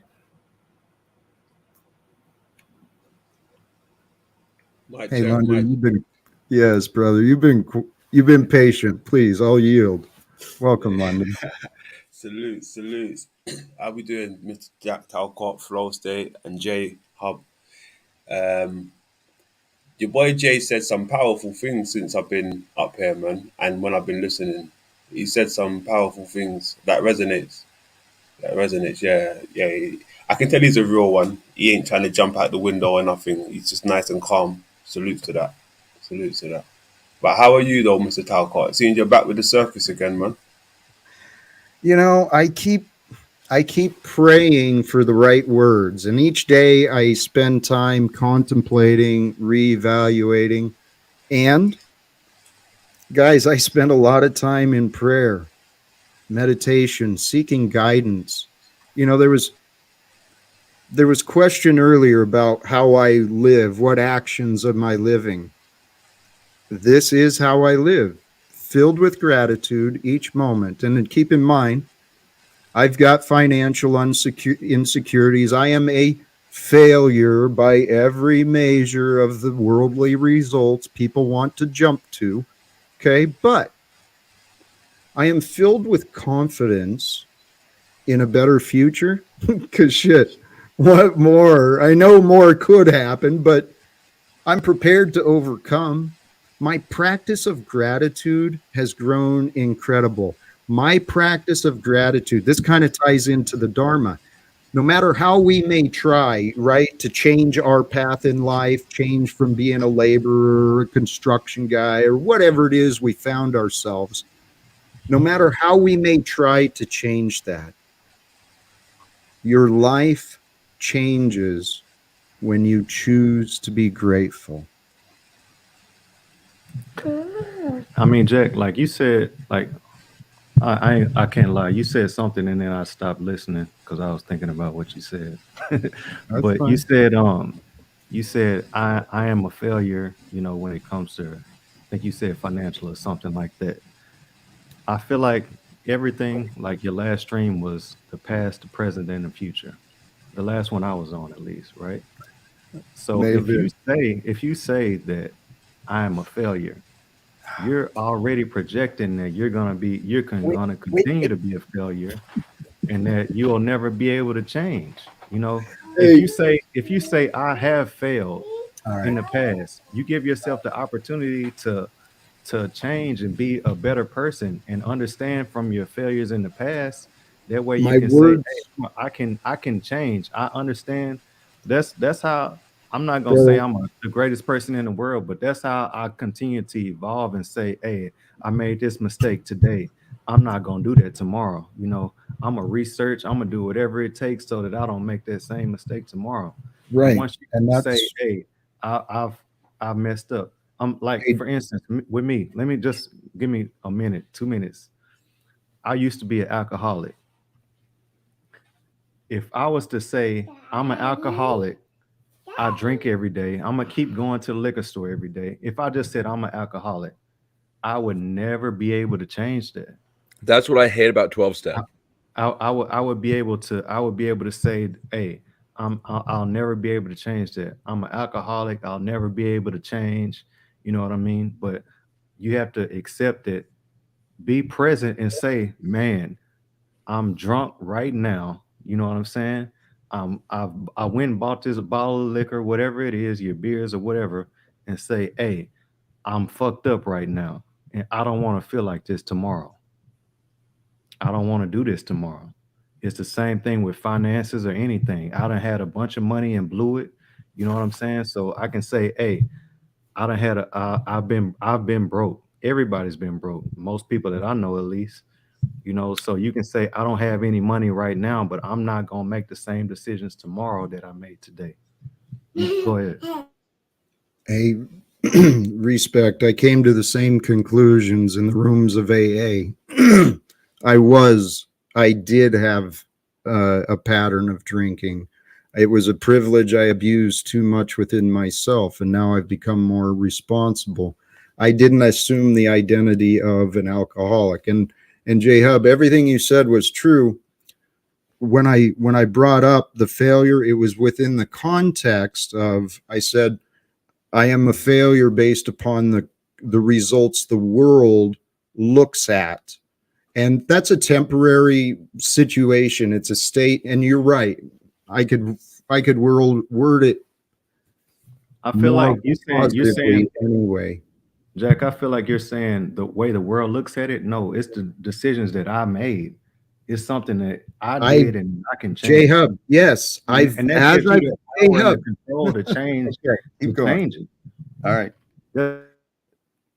You're telling me things I've already admitted and acknowledged previously, and maybe you didn't hear those words, but I've accepted full responsibility for my beingness and for the state of others as well. I mean, I actually care for those who I don't know. I can't even convince people who supposedly know me to express care or acceptance. And this is my reality, which, everyone can have an opinion on the way I describe my reality, but I have hope and faith that the world will one time start accepting and maybe even seeking out what it is that's being offered. Because I am offering encouragement, hoping to offer perspectives of faith. The evidence of faith is found. How do you feel?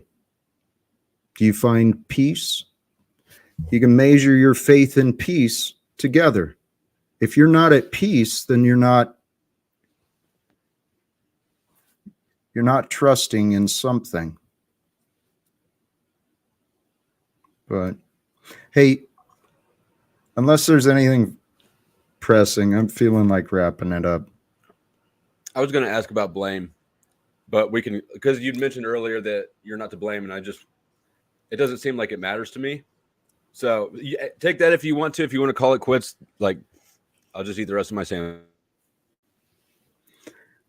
I'd like to touch on that because that's something I keep trying to offer as well. To become more whole, less corrupted, to become more balanced within us, we've got to rid ourselves of excuses and blame. I don't blame any others. We can assign accountability, weigh the responsibility, and use that information to offer correction, guidance for others. But there's no blame other than the experience that created the event, which we could go back eons as far as what started the events that brought us to today. And in the end, blame doesn't matter. All we're here to do is to learn. We're here to understand and just accept the new moments of life with gratitude, with joy, because every new moment, every new day we awaken is a new opportunity to discover how much greater we might actually become if we try. Or it's another day to complain and loop and I think we're already great. Hey, you can only be great if you surround yourself with greatness. I don't see you doing that of lately, bro.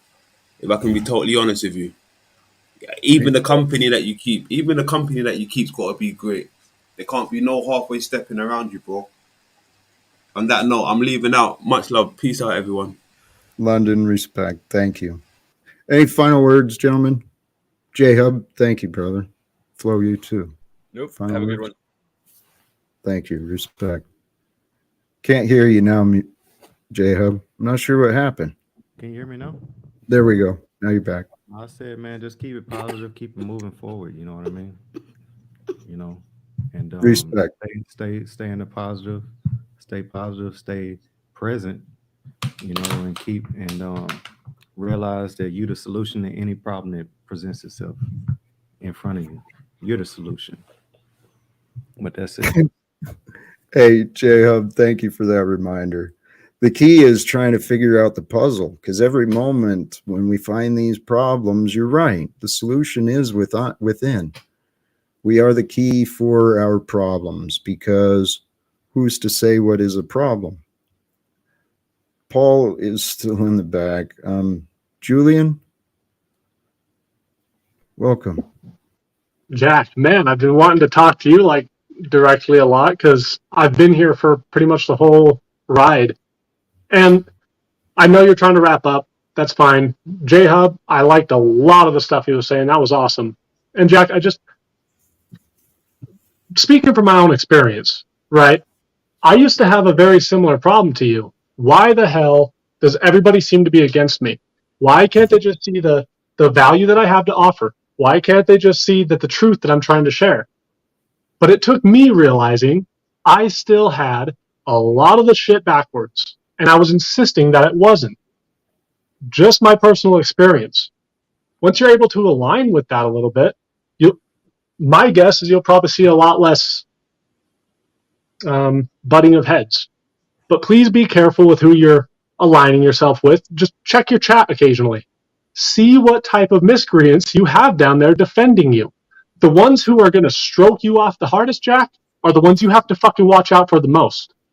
The ones who are going to push you, the ones who are going to make you feel uncomfortable, make you feel like you're not as good as you can be, those are the ones who are going to fucking help. You know the people who are just here to stroke your ego. Mm-hmm. I don't know you that well, but I've watched you long enough to know I have some sort of care for you. If it's not just because you're a fellow human in this fucking crazy world, you know? Hey, respect. Let me ask you, though. Would you offer those same words to Paul? 100%. Paul is a man. Paul can make mistakes. What I've seen of Paul is he has plenty of evidence on video that I have been able to see of him standing in truth. Jack, I haven't seen that of you. I haven't done that myself as often as I can. Julian, what you have seen, let's narrow the conversation between what you've seen of me and Paul. Mm-hmm. Do you believe he's flawless and I have offered no value as he claims? Is that what you heard me say? That's the narrative he presents. No, right. So I'm, as a witness, you're here offering me that I should be grateful for those who challenge me, not necessarily encourage me. And you offered me a similarity in your past experience. And I appreciate that you may understand. Okay, now there's a difference. I haven't been given a chance. Okay, people from my past formed an opinion and a conclusion several years ago. Now, I don't know what they've seen or not seen of me, but I know that I've been denied any opportunities to try and resolve their disagreements. So, and for some people, it will never be enough, Jack. Hey, for Julian, some people, right. But the reason I brought that up was to show a distinction between your past and mine. I do not believe this is this exact same situation as what you dealt with. And what I do know is that if people would get past their opinions, we'd all be able to understand each other better. We'd actually be able to have discussions about facts. And the fact is I don't deserve the disrespect and the antagonism. I didn't invite people to come into my life and, strangers to come up and tell me how to be different than me. Yes, you did. The second you got on YouTube, on YouTube, right. You did that. Yep. I understand. But, hey, Julian, thank you. I'm gonna let you go. There's a couple more who popped up, and I do feel like wrapping this up. Okay. Awesome. Thanks, Jack. Please just watch the people who are going to fucking stroke your ego. They're not for your best interest. But Well, have a good hey, one.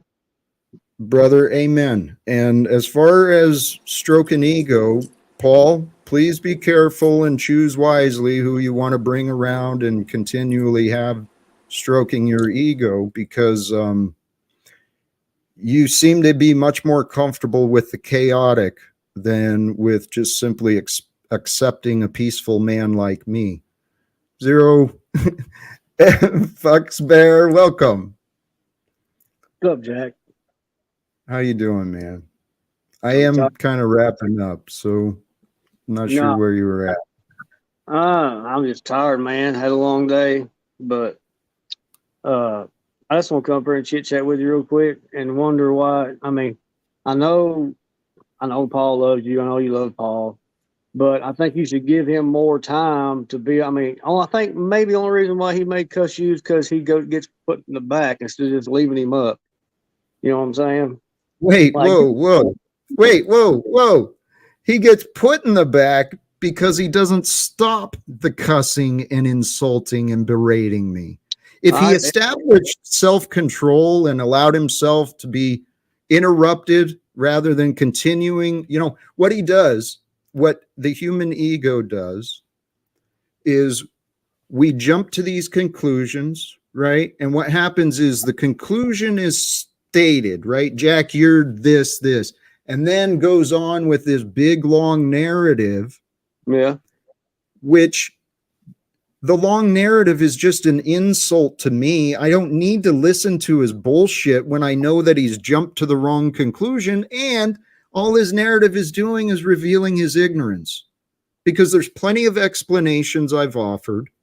There's plenty of evidence to support my integrity, my character, my lifetime of service towards others. Okay. I've achieved, in my opinion, and I think most people would recognize the value in the life of service that I have lived. Right. Paul wants to insult me because I didn't go to jail or sleep in the streets or in a tent like him. That's absurd. This is absolutely illogical. I agree. Hey, Zero, thank you, brother. I appreciate you popping in. I heard your comments and I understand. I get what you're saying, man, because you as a man, you work, you put in your time, you kind of deserve a little bit of respect because of you made it this far in fucking life, for that matter. You know what I mean? I mean, hey, elders, you respect your fucking elders. You respect your fucking elders. That's, you know. Actually, brother, you deserve respect. What you just said too. You deserve respect for making it as long as you have. Every one of us has been tested and maybe broken, maybe hurt. But we're all here able to help each other heal, to help each other learn, to help each other grow and improve. And it doesn't have to be a constant negative battle of insults. So, hey, I'm going to wrap this up. Thank you for popping in. Joe, I'm gonna bounce out. I want to give Paul at least a moment.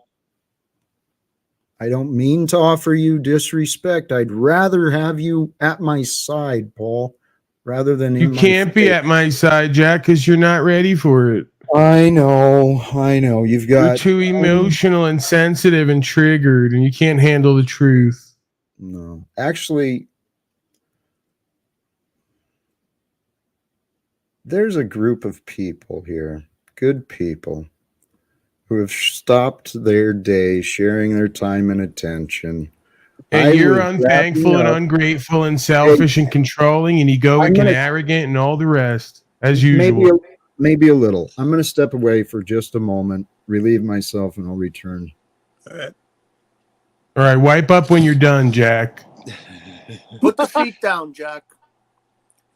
What's going on, guys? I missed everything. I can imagine what's going on, though. Paul's in the back as usual, and fucking Jack's angry. It's about the Right. course over here. Because we don't like opinions here.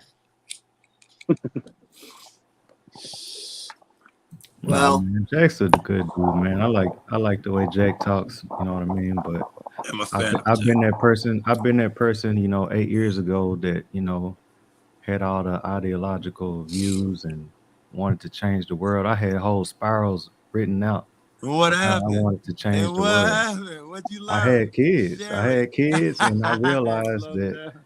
you gotta make changes in the real world. You know what I mean? Yeah, All the ideological stuff, all that you know what I mean, goes ideological out the shit. window when you Yeah. gotta, pay bills and provide the best life you want for your family and the ones around you. Ooh, And the more you do that, the more you inspire the man next to you, the man you're working with.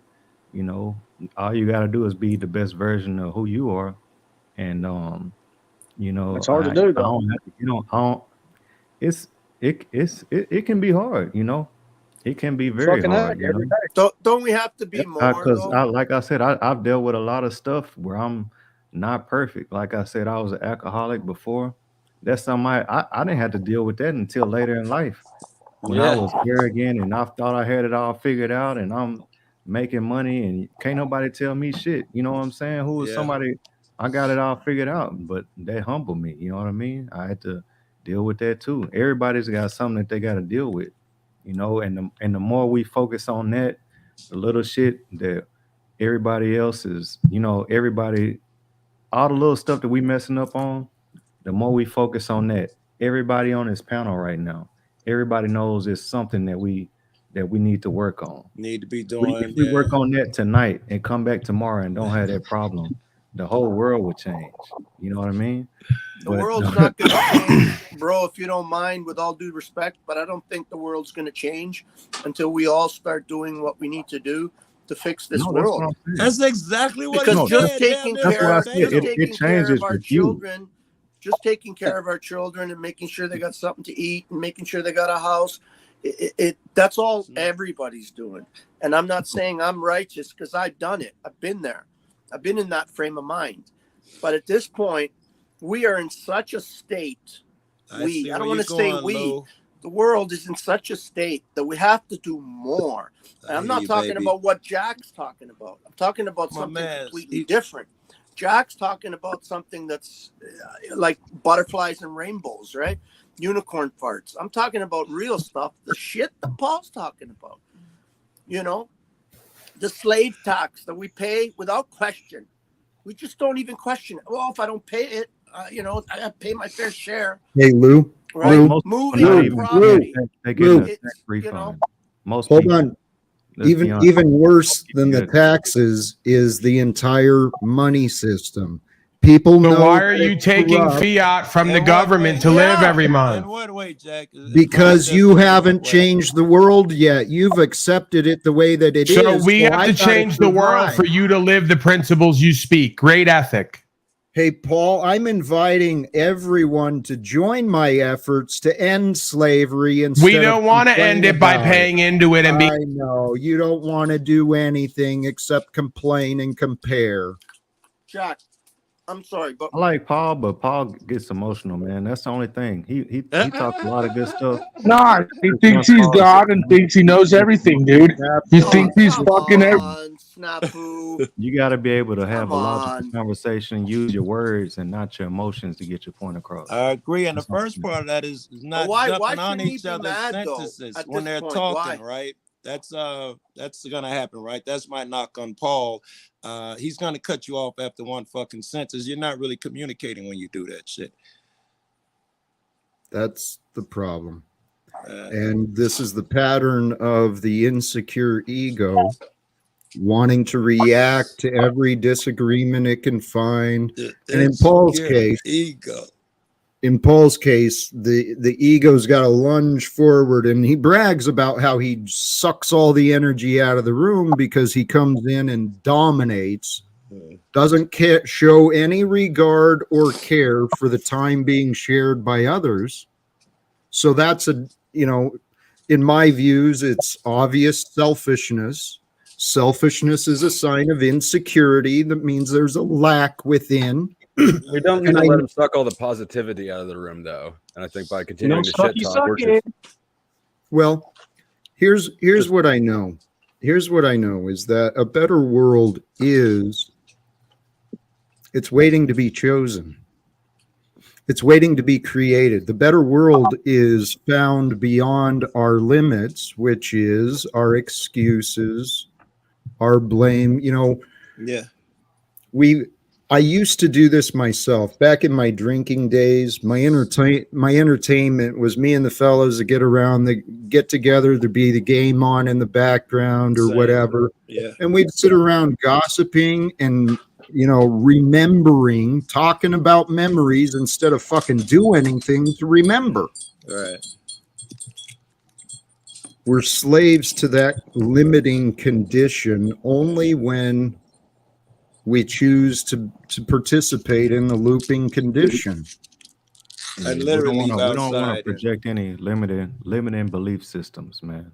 Whether that could be a lot of things. It could be religion or, you know, a lot of things, just telling somebody who they are and then that's all they believe. I mean, the English language itself is like, it can bind you down into only thinking a certain way, you know, just thinking about the English language itself. I don't want to get too deep and sound like a conspiracy theorist. You know what I'm saying? No, I think I'm you're everybody on this cool. Is that a mirror above your bed? No, it's not. It absolutely is. Are you lying to me? No chance. That's a mirror up there. No. Oh, chance.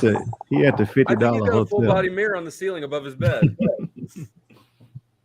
It's cool. I like to do it with the lights on too. What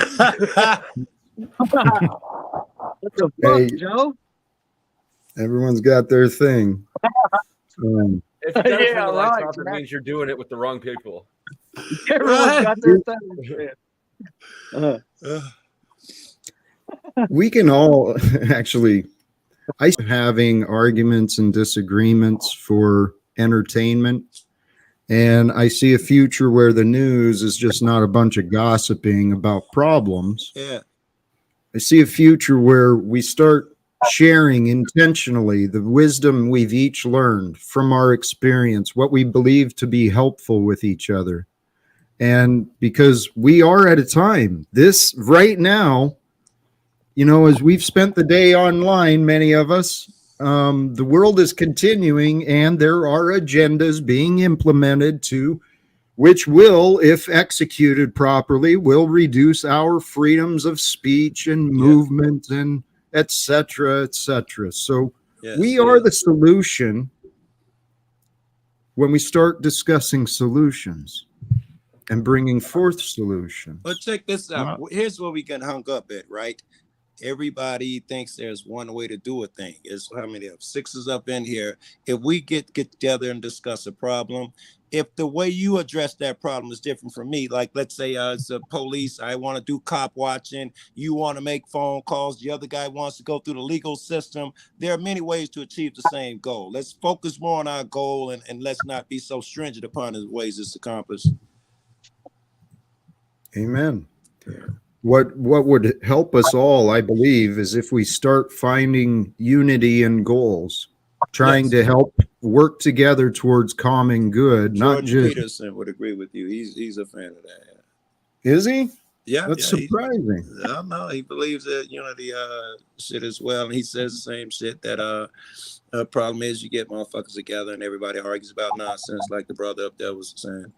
So, yeah. No, I mean, honestly, I feel like the time that we're in right now is about edutainment. You know what I mean? Yes. You got to entertain people. You got to argue with Paul to get people in here watching you. Ain't nobody gonna sit in here and listen to you. Jack, it's a lot of good stuff you say, man. But if you just come in here and say the right thing all the time, ain't nobody gonna be sitting here and listening to you.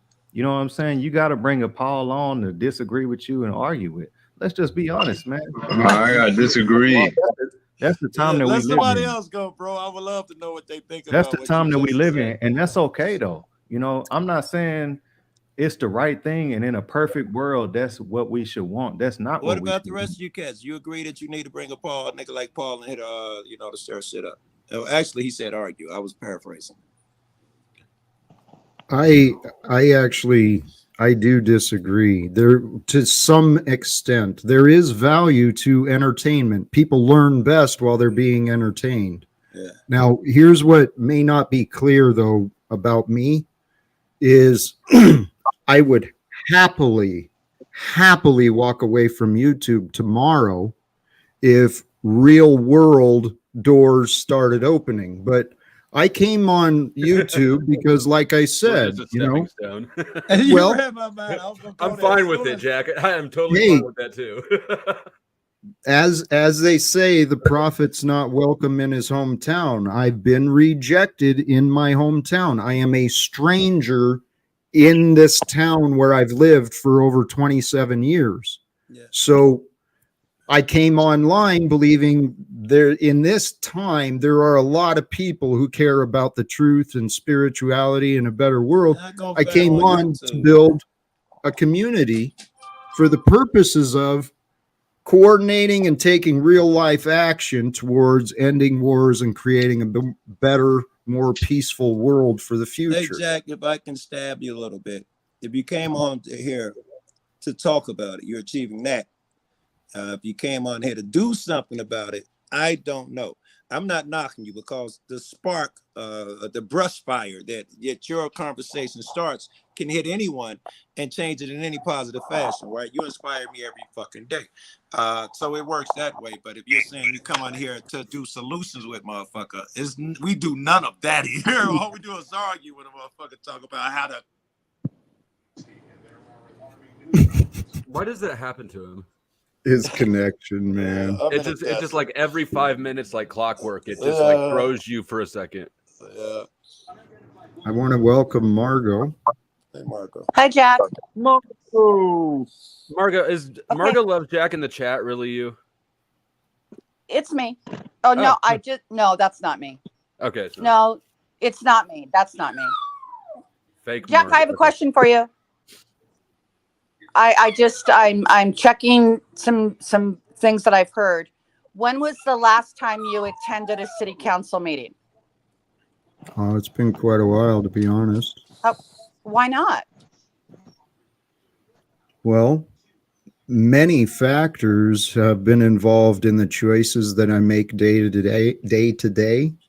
But as I was trusting my spirit and recognizing the reality of the damages of my reputation here in town. The mayor has no idea who you are. Well, whatever. You told me differently previously, and so I'd kind of given up. It's been a few years, probably. Yeah. The mayor has no idea. Margo, I know you may find problems in everything you can think of with me, but my path did not lead me to city council. So if you want to judge me for that, I'm not judging. I'm just asking. You talk about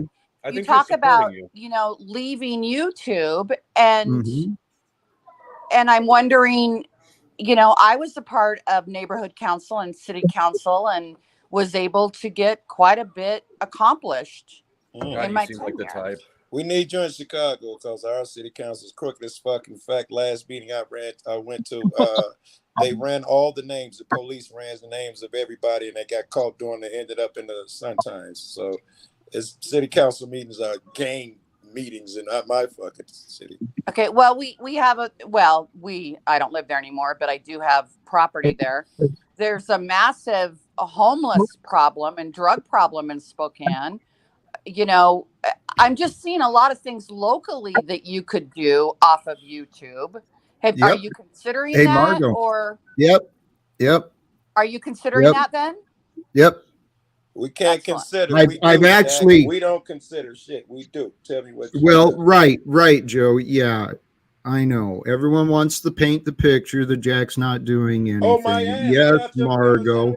Me and you spoke about this Jack, yesterday. Don't judge me that way. I'm just asking questions. Okay, then explain. Hey, why are you getting all defensive and fucking reactive about, Joe? Chill the fuck out. What's going on, dude? Remember yesterday we were talking about every moment is now is the moment, right? She asked you, what can you do in the future? I was trying to No, set that's you not what up. she asked. I didn't tell you what. That's not what I heard her ask. Okay, go ahead. I didn't hear her asking shit about the future. But she I was hear her telling you some things interrogating you me can about do the in future. past. Yeah. Right. I am not interrogating you about the past. I Hey, asked Margo, you. had you been I to a asked city you if you council were meeting? That's the attending past city thing. council meetings, if you had addressed the homeless issues in Spokane, what you were doing locally. You've heard the term, Hey, Margo. think Hey, globally, act locally. Margo. Yes, I know you have doubts about my value. I'm not doubting you. I'm asking Margo. questions. Okay, golly geez. Oh. You know what the problem is? You know what the problem is here, Jack? I don't have a penis. You only respect people that have penis. She went there. You are fucking delusional. Got one in the drawer. No, I am not, Jack. No, hey, I am Margo, not. You got a penis in the drawer, I guarantee it. Tell you what, let's come back. Okay, so Margo, I answered your question. Well, you also insinuated and judged me. The king of I don't judge anyone judges me when I ask you a couple questions. Margo, chill. Right, yeah, you're so sensitive. You're bruised, and I'm so sorry for how fragile you now you're deflecting, Jack. It's always the same thing. Hey, Margo, what would make you happy in this moment from me? What would you? Yeah. Well, what do you want? You talk about doing all these things, and you don't. What are you doing, Margo? What are you doing? What? Margo, you don't have to yell. We all just talking here. You don't have to raise your voice and get emotional. Turn it around, Here's though. the thing. Margo, what the fuck are you doing, Margo? What are you doing? I am a teacher and a tutor and a business owner. How about Margo? What are you doing with Jack's life? Let's bring this into something relevant, please. Margo, what have you been doing with Jack's life? Helping? Well, I'm suggesting that rather than being on YouTube all the time, you take some action in your own community. You didn't answer my question, Margo. Thank you. I've heard you repeat your suggestion, and I know exactly what you're saying. So please come back to now, and let's hear your self-description of you. What has Margo's role in Jack's experience been over this past few years? And also, how does she know the mayor doesn't know Jack? Oh, she's known you for years. This just got interesting. I know the mayor. And you ask him about Jack? Very good. Well, my nephew is a city councilman. Meaning you and asked so him how does about Jack Jack come up in your day-to-day conversations with your because nephew? Jack loves to say that I've ruined his reputation and that I've told all these Have you helped it? Have you helped it, Mark? Jack, I didn't have to ruin your reputation. So Number you're out one, there talking to city council and the mayor about Jack. Yeah, Jack, you and let saying her that off the he's hook, responsible Jack. for. You're Get the letting her fuck off out of the here with hook. that. The I told you question the was, minute I when heard did you her, talk she's to the- toxic as fuck. You can feel When it did on you her. talk to the council member and his little brother or whoever about Jack was the question. Asking her daughter about Jack's kids, asking her nephew about Jack. You're fucking creepy. You talked you know, it's fun. You know. It's creepy. What is creepy about talking to my daughter? About the way Jack? you have been in my life, Margo, is quite.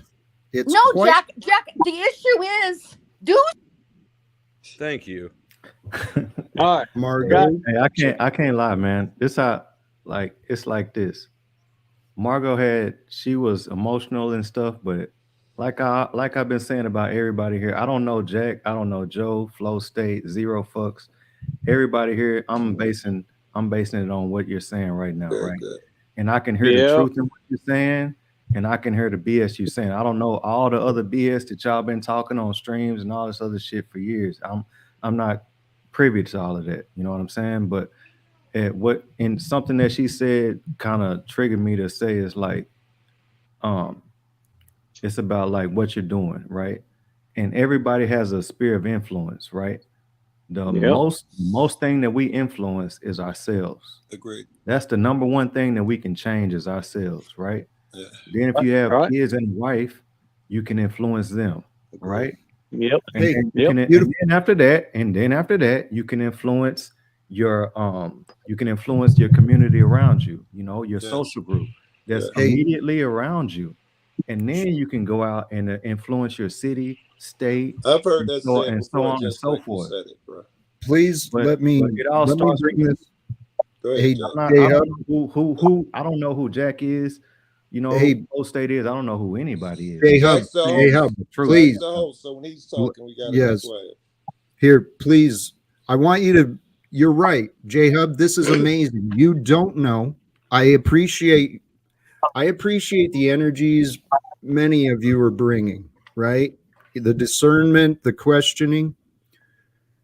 J Hub, there is something quite bizarre and so far unresolved and unexplained that has been happening in my life over the past 5 years. 2018 was a year of transformation for me. Margo has been an active participant in those who have chosen to oppose me over the past several years. And she was actually a witness. She was a witness of me when I first went out of detox, when I first started crawling my way out of my own hell of alcoholism. Margo was a witness. Margo, I know you remember how bad I was, and feel free to share your observations of back then and what you saw of me. But the question I want to know, Jack, I was an alcoholic less than 6 months ago. Hey, you know what I mean? So it doesn't mean that, you're trying to say 5 years ago you were something, and then Margo's the reason that you can't be the Let me get to this question. Let me get to this question, please. Margo, since witnessing that first week of me in AA several years ago, I've been through a number of changes and what is your view of the changes that I've undergone since that first week of AA in 2016 and what you believe you know of me today? How's what he has changed happened since AA, Margo? Damn, we lost her. I hate that. I mean, that's a question you got to answer, Jack. No, here, J Hub. Hey, the reason I've asked this today, she's interrogating me. What am I doing for the homeless? What have I done to city council? She has actively used her connections here in town. She's bragged to me about this. That she has actively used her connections here in town to make sure people don't listen to me. They do not talk to me. I've been trying to get the attention of elected officials on many different levels. I've been trying to get the attention of many of the leaders of some of the nonprofit organizations, here in town so that I could try and do more. Now, for whatever reason, people want to blame me for being unsuccessful in my efforts and the results. Because you keep saying you're unsuccessful. That's why, Jack, I said I broke it down the way I did. It starts with you, because I don't care who Jack is, Joe, Flow State Zero. It ain't nothing y'all can do to change who I am. Billy the Kid, you too. It's nothing you can say to me that's no offense to anybody. It's that was cool. You can feel any way that you want to feel. It's not going to change who I am. That's you know what I'm the way it saying? should be. And then my influence from that goes onto my wife and my kids. It's nothing anybody else in this world can say to me that's going to change how I impact my wife and my kids. You see what I'm saying? So first it's me, then it's my wife and my kids, and then it's our friend group around Billy, that's you, and then Billy, no. then it goes to levels beyond that. So that's why I said it's in that order, and you have to stay in that order. You can't just jump to city council. Those are rules you made for you and you've accepted for you. Okay, now here, brother, you're right. But one can. That's how everybody else around you accepts it. Because if I got it together, Jack, it doesn't matter what anybody else says. I'm gonna get the results that I want to get for me. I know. I know. My kids will get And I offer impact them. They'll get the results Mhm. that they need to get. So Yep. it doesn't matter how everybody else feels about it, or if I know. I forgot her name. If she doesn't like me, it doesn't Margo. matter if she doesn't like me or not. Well, It doesn't hey, matter if hey, Margo- J Hub, please. Yeah, Okay. let him respond a little Praise bit. God. Jay. Yeah, you ain't. Well, Praise God. going on with Praise these narratives is a sign of our egos. Okay. Sorry about that, Jack. So, Margo, please, the question: what is your observation of the Jay changes since when you first met me in AA? Well, I felt as you became physically better. Initially, you were humble and you were easy to talk to and pleasant, and then all of a sudden you had this transformation where you were no longer open to listening. You just wanted to share that you had changed Mute Billy's and that mic, man. He making a everyone lot of was your noise. brothers and sisters and that you were going to save the world. Really? And then, So she's saying you got worse, Jack. She's saying you got worse since you got sober. don't put words in my I'm mouth. sorry. Well, I thought you Margo, said that. Margo, that's Maybe the I way heard it you wrong. sounds. Hey, Margo, is He that used to not be humble, and now he's no longer. right? He's difficult to talk to. I thought you were saying he changed for the worse. I could be wrong. That I didn't sure say that. sounds it. So then, Sounds please like it to me. clarify. Well, What is your meaning? it was concerning because you suggested that you were going to take your life, that you were going to kill yourself during that time. What year was that? Yep. I don't That know. was 2000 and I don't know. It was before COVID. Yep, it was 2018. And so when I did reach that point of, darkness where I couldn't find any other reasons after losing my son and my friends and all the support I used to have after losing that, and I did admitted that I had contemplated ending my life. What did that do for you and me? Did that make me worthy of your retribution and alerting the You became neighbors, angry. You became angry with me because I suggested that you seek professional mental help. That's not a while accurate. ago. Are you here trying to bring? What are you trying to do? If somebody was suicidal and they're not suicidal, and now you come up bitching and bringing the past back up like they should be suicidal, or I'm not bringing it up. He's asking. Well, okay, you bring shit up to everybody. I've heard you 3 times, and never every knew it time till you're you stirring said up shit, and you're not doing it for any benevolent reason at Oh, all. well. Thank you. You're not. Well, Judge. So Margo, please. It's obvious. Yes, Jack. Here, well, thank you, and Margo, please. Yes. The answer you offered, when I asked you to be honest about the changes you believe I experienced since getting sober, you painted pretty negative picture of me, and I know for a fact you've publicly been warning people that the kids in my neighborhood are in danger and the police are going to come and drag me out and all sorts of crazy shit you were saying, Margo. So I have a pretty good idea of what you think. So, Margo, in your own words, if I didn't change for the worse since getting sober, please tell what happened with me. What happened? Jack, I called in today to ask you if you had been attending city council meetings. I think you should. That was a deflection. Did he change for the worse? Was I No, correct it's not. when I paraphrased you? I apologized to Jack a couple weeks ago for being a bitch. I'd been a bitch. I apologize, and I'm not trying to be a bitch now. I'm suggesting, that Jack acts locally in Spokane. Maybe he could make a difference off of Thank you.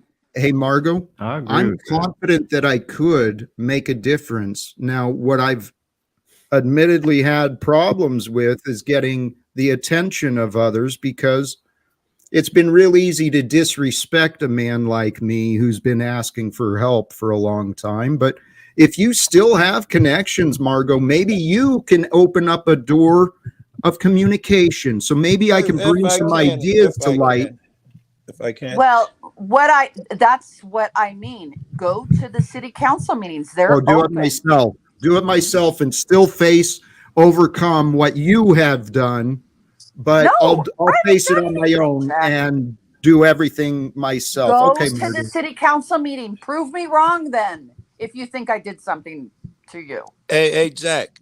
I go to the city council meeting. Hey, Jack, I go alone and do a lot of shit. Protests. I go feed the homeless alone. I go sit with the fucking homeless alone. I go film the police alone. I do all these things alone. And I do them with others, but I do most of my shit alone. It's not a horrible fucking idea.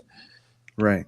I don't have to wait to meet a motherfucker, or if I could get dude, I can act. No, I go out today and I act. And while I agree with the headline point Margo came with, I still maintain that she has absolutely no good intentions at all. And any good advice is incidental to bad.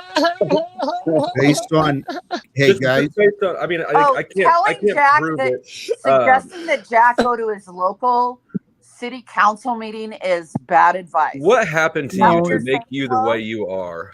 No, that ain't bad advice at all. Lost a child. I'm sure that contributed to her bitterness.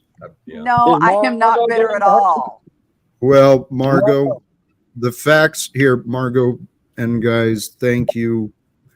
Margo has actually, I've got a lot of evidence of the damages, and I'm not playing a victim. She chose to play the role she chose. She chose to publicly gamble on both of our reputations. She is in denial. Someone in the chat says she does it to other people too, not just you. I don't, Hey, you know what? This is what the egos do. Her help is incidental. Well, that was well observed. This is, hey, honestly, not to bring it up, but to put it back on the spotlight, I guess. Same thing with what Paul does. It's incidental value that comes out of the anger against unnecessary, the vitriol and. I think Jack, that's the same. Go ahead. That's it. I don't think they're the same. I mean, they're sort of the same, but I'd still like. I'm not a fan of Paul, but he's not as far down hell as she. You're right. I brought an exaggerated example of what you were pointing out. Billy the Kid, you've been quiet. I don't know that we've met. Billy's a friend of mine. I've been knowing Billy like 4 years now or something. I haven't met something like that, like 2017, 2018. I think I came online. I've been cop watching for about 4 years, and I've known you since I began. Yeah, man, cop watching. I do. If I see one, I film it. I'm not out there hunting for them, but if I see one, if I'm driving by, I'm going to stop and film it. Johnny 5-0 always encouraged us to, if you see a cop watch, man, stop and film it. Yeah. Hey, that's what I do. The idea I love behind that is the idea of looking out for each other. Making sure each other are safe. And you know what, guys, I feel like wrapping up. 2.5 hours is a good one for me. And I didn't want to leave with disrespect. Why don't you go watch the city council meeting so you know what's going on locally? It's on right now on the public radio or public TV on Spokane. I realized that. Yeah, I was looking at the time actually when the encouragement was offered. I'll probably, if I explore it, it may be next week. But to be honest, I'd rather not be limited to their rules, their processes of 3 minutes or whatever it is. I'd prefer to actually have conversations with the adult employees of our government so that we can discuss things like men and women, about what is real in our society, in our community, and what is Zach Zapone will take appointments with city members. It sounds like Jack's trying to start a union. Thank you, Margo. Hey, Zach Zapone is a lovely guy. He's your representative. He's the representative for your area. Easy, guys. Thank you. Thanks. Peace, brother. Call totally had a Saxophone, mirror make on an his appointment, ceiling. and report back to me. Hey, well, Margo, I appreciate that reminder. I think I have met him briefly, introduced myself. So thank you. These are encouragements. And you know what? Margo, what have you talked to the council meeting about Jack before you invite him in? Have you? She didn't speak at the council meeting in regards to me. Right. When Jack shows up and is introducing himself, what is already going to be in their heads from you? They don't know Jack. But you've talked to them. Not about Jack. I mean, I asked them. I asked if they knew Jack Talcott. No. And then they said, "No, who's that?" And what did you say? I didn't say anything. Okay, but see, here's where, guys, my little, is this real? I mean, this is my life. Margo has told me that she's been sharing my audio, my video out of context with authorities in the community. You know what, Margo, I'm not going to rehash the past, and I don't want to get into this. Thank you, Margo. I will. Make an appointment. Hey, respect. Thank you. That is a good reminder. Brothers and sisters, I have been encouraging people to do what I have not accomplished in my personal life, trying to speak to people I used to know, but more so in the communities too. I've tried setting up meetings with the sheriff, with people in elected positions at the city level, the state level. I've reached out to people in federal level. These are people. Everyone is confused. Jack, I do suggest that you introduce yourself to them and not bring her up or anything, but just if you get a chance, because I guarantee she's out talking and like they should just meet you so they know you and you can represent yourself. It's been a number of years to being who you are. You know what I mean? Like if you are who you are, you know what I mean? I ain't like just being in any business industry. If you're a man, you're married, and you got kids, you get more respect than other people. You know what I'm saying? I don't know who's who on this panel, but that's just kind of how it is. You go in there like motherfucking Jack Talcott. You go in there like Jack motherfucking Talcott. Fuck them. No. Hey, I'm saying everybody can be respected, but give a fuck. Fuck them. No, for real. But hey, everybody, guys. I mean, everybody gets, you know, who you are is the basis of everything else that comes behind that, you know. And then he's Jack Talcott. Your kids, yeah. And who you are, who Jack Talcott is, I don't know. I've seen. I know motherfucking Jack Talcott. I know. I've seen 5 live streams from Jack. You know what I mean? So I can't really say who Jack is. I don't want to have an opinion on him, you know. But that's the only thing that matters. It don't matter who I think he is. It matters who. Hey guys, thank you. I'm gonna start tossing people to the back. Hubb, thank you, my brother. You brought a beautiful energy and a great method of communication, and I encourage you. Please, thank you, all of you. Zero fucks, Bear. I appreciate your encouragement too, and I may follow some of the advice from tonight. I'm gonna go if I find my way pulled down to the city council, I will be walking in there like I'm Jack Talcott. Goddamn right. Putting your dick out? No. Oh. I wouldn't do that. Keep the little surprises hidden. No need to disappoint them until later. No. Hey, thank you, Flo. Thank you for joining. Billy the Kid, nice meeting you. You're welcome back. Anything final, please? I'm going to subscribe. Jack, I think it was Paul Enslaved that he's restreaming. So he's like, "We'll go over there." Okay, I'm going to sub and try to figure out what you're about because I don't even know you. Another person who's going to subscribe to Jack through me, but he's going to throw me out and keep me in the back and be unthankful and ungrateful. What else is new?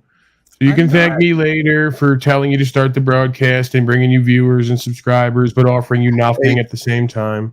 Hey, Billy the Kid, thank you, brother. Please, I encourage Thank you, Billy. I love you, brother. It's all about love. Paul's got proper instruction, motivates people. Thank you. Promote me to my audience now. Thank you. Appreciate you. All the Amen. people who came here from my channel, go Whatever. back to my channel. Thank you. As you wish. Yes. Can I do another 20 minutes and back to show how thankful and grateful and loving you are?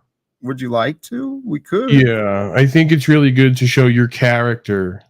But Paul, my character is, I'm actually a really fun guy to spend time girls with. just want to have fun. If I want girls around me, I can have that. I don't want other men who just want to have fun but don't care about truth. You don't want to do anything. Yeah, you don't care about truth, though. You just want to have fun. You don't want to talk about the future. You don't want to talk about real What are we going to do then? Let's talk about the future. What are we going to do now and yesterday for the future? Because you said when they brought up what I've done and what I do, you say that's the past, but you haven't done it yet. Yes, no, right, Paul. You're so insistent. And you know what? You can't imagine a future where I succeed. You and Margo and others, man, God bless you. You guys have really been a gift for me. Margo, you've been around for a while. Paul, just this year mostly, but you guys have really been a gift for me to really go within. How much faith do I have in myself, in what is true? Should I fall for the gaslighting? Should I fall for the false narratives that I have no value and I've accomplished nothing, even though quite proud of the achievements of my life? When I was a union leader, I negotiated some things that others didn't. I brought solutions, and I looked out for others for a long, long time in my life. And Paul, I actually think that is the greatest difference between us, is God has allowed me to develop into positions of leadership. I've actually felt that weight of carrying the responsibility of others on my shoulder, on my back, knowing that the weight and responsibility that others were facing, it was on me. What do I do? How do I treat others? How do I react? How do I respond? What is the weight of my choice and my decision? I've had practice, Paul, learning how to care about others, even those who offer me disrespect and challenges. So I'm very grateful to know me. I'm grateful to know you. I'm grateful to know all of those who stopped by the panel and in the chat today.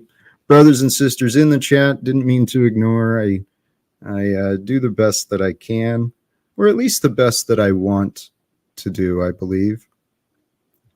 And I am trying to improve, believe it or not.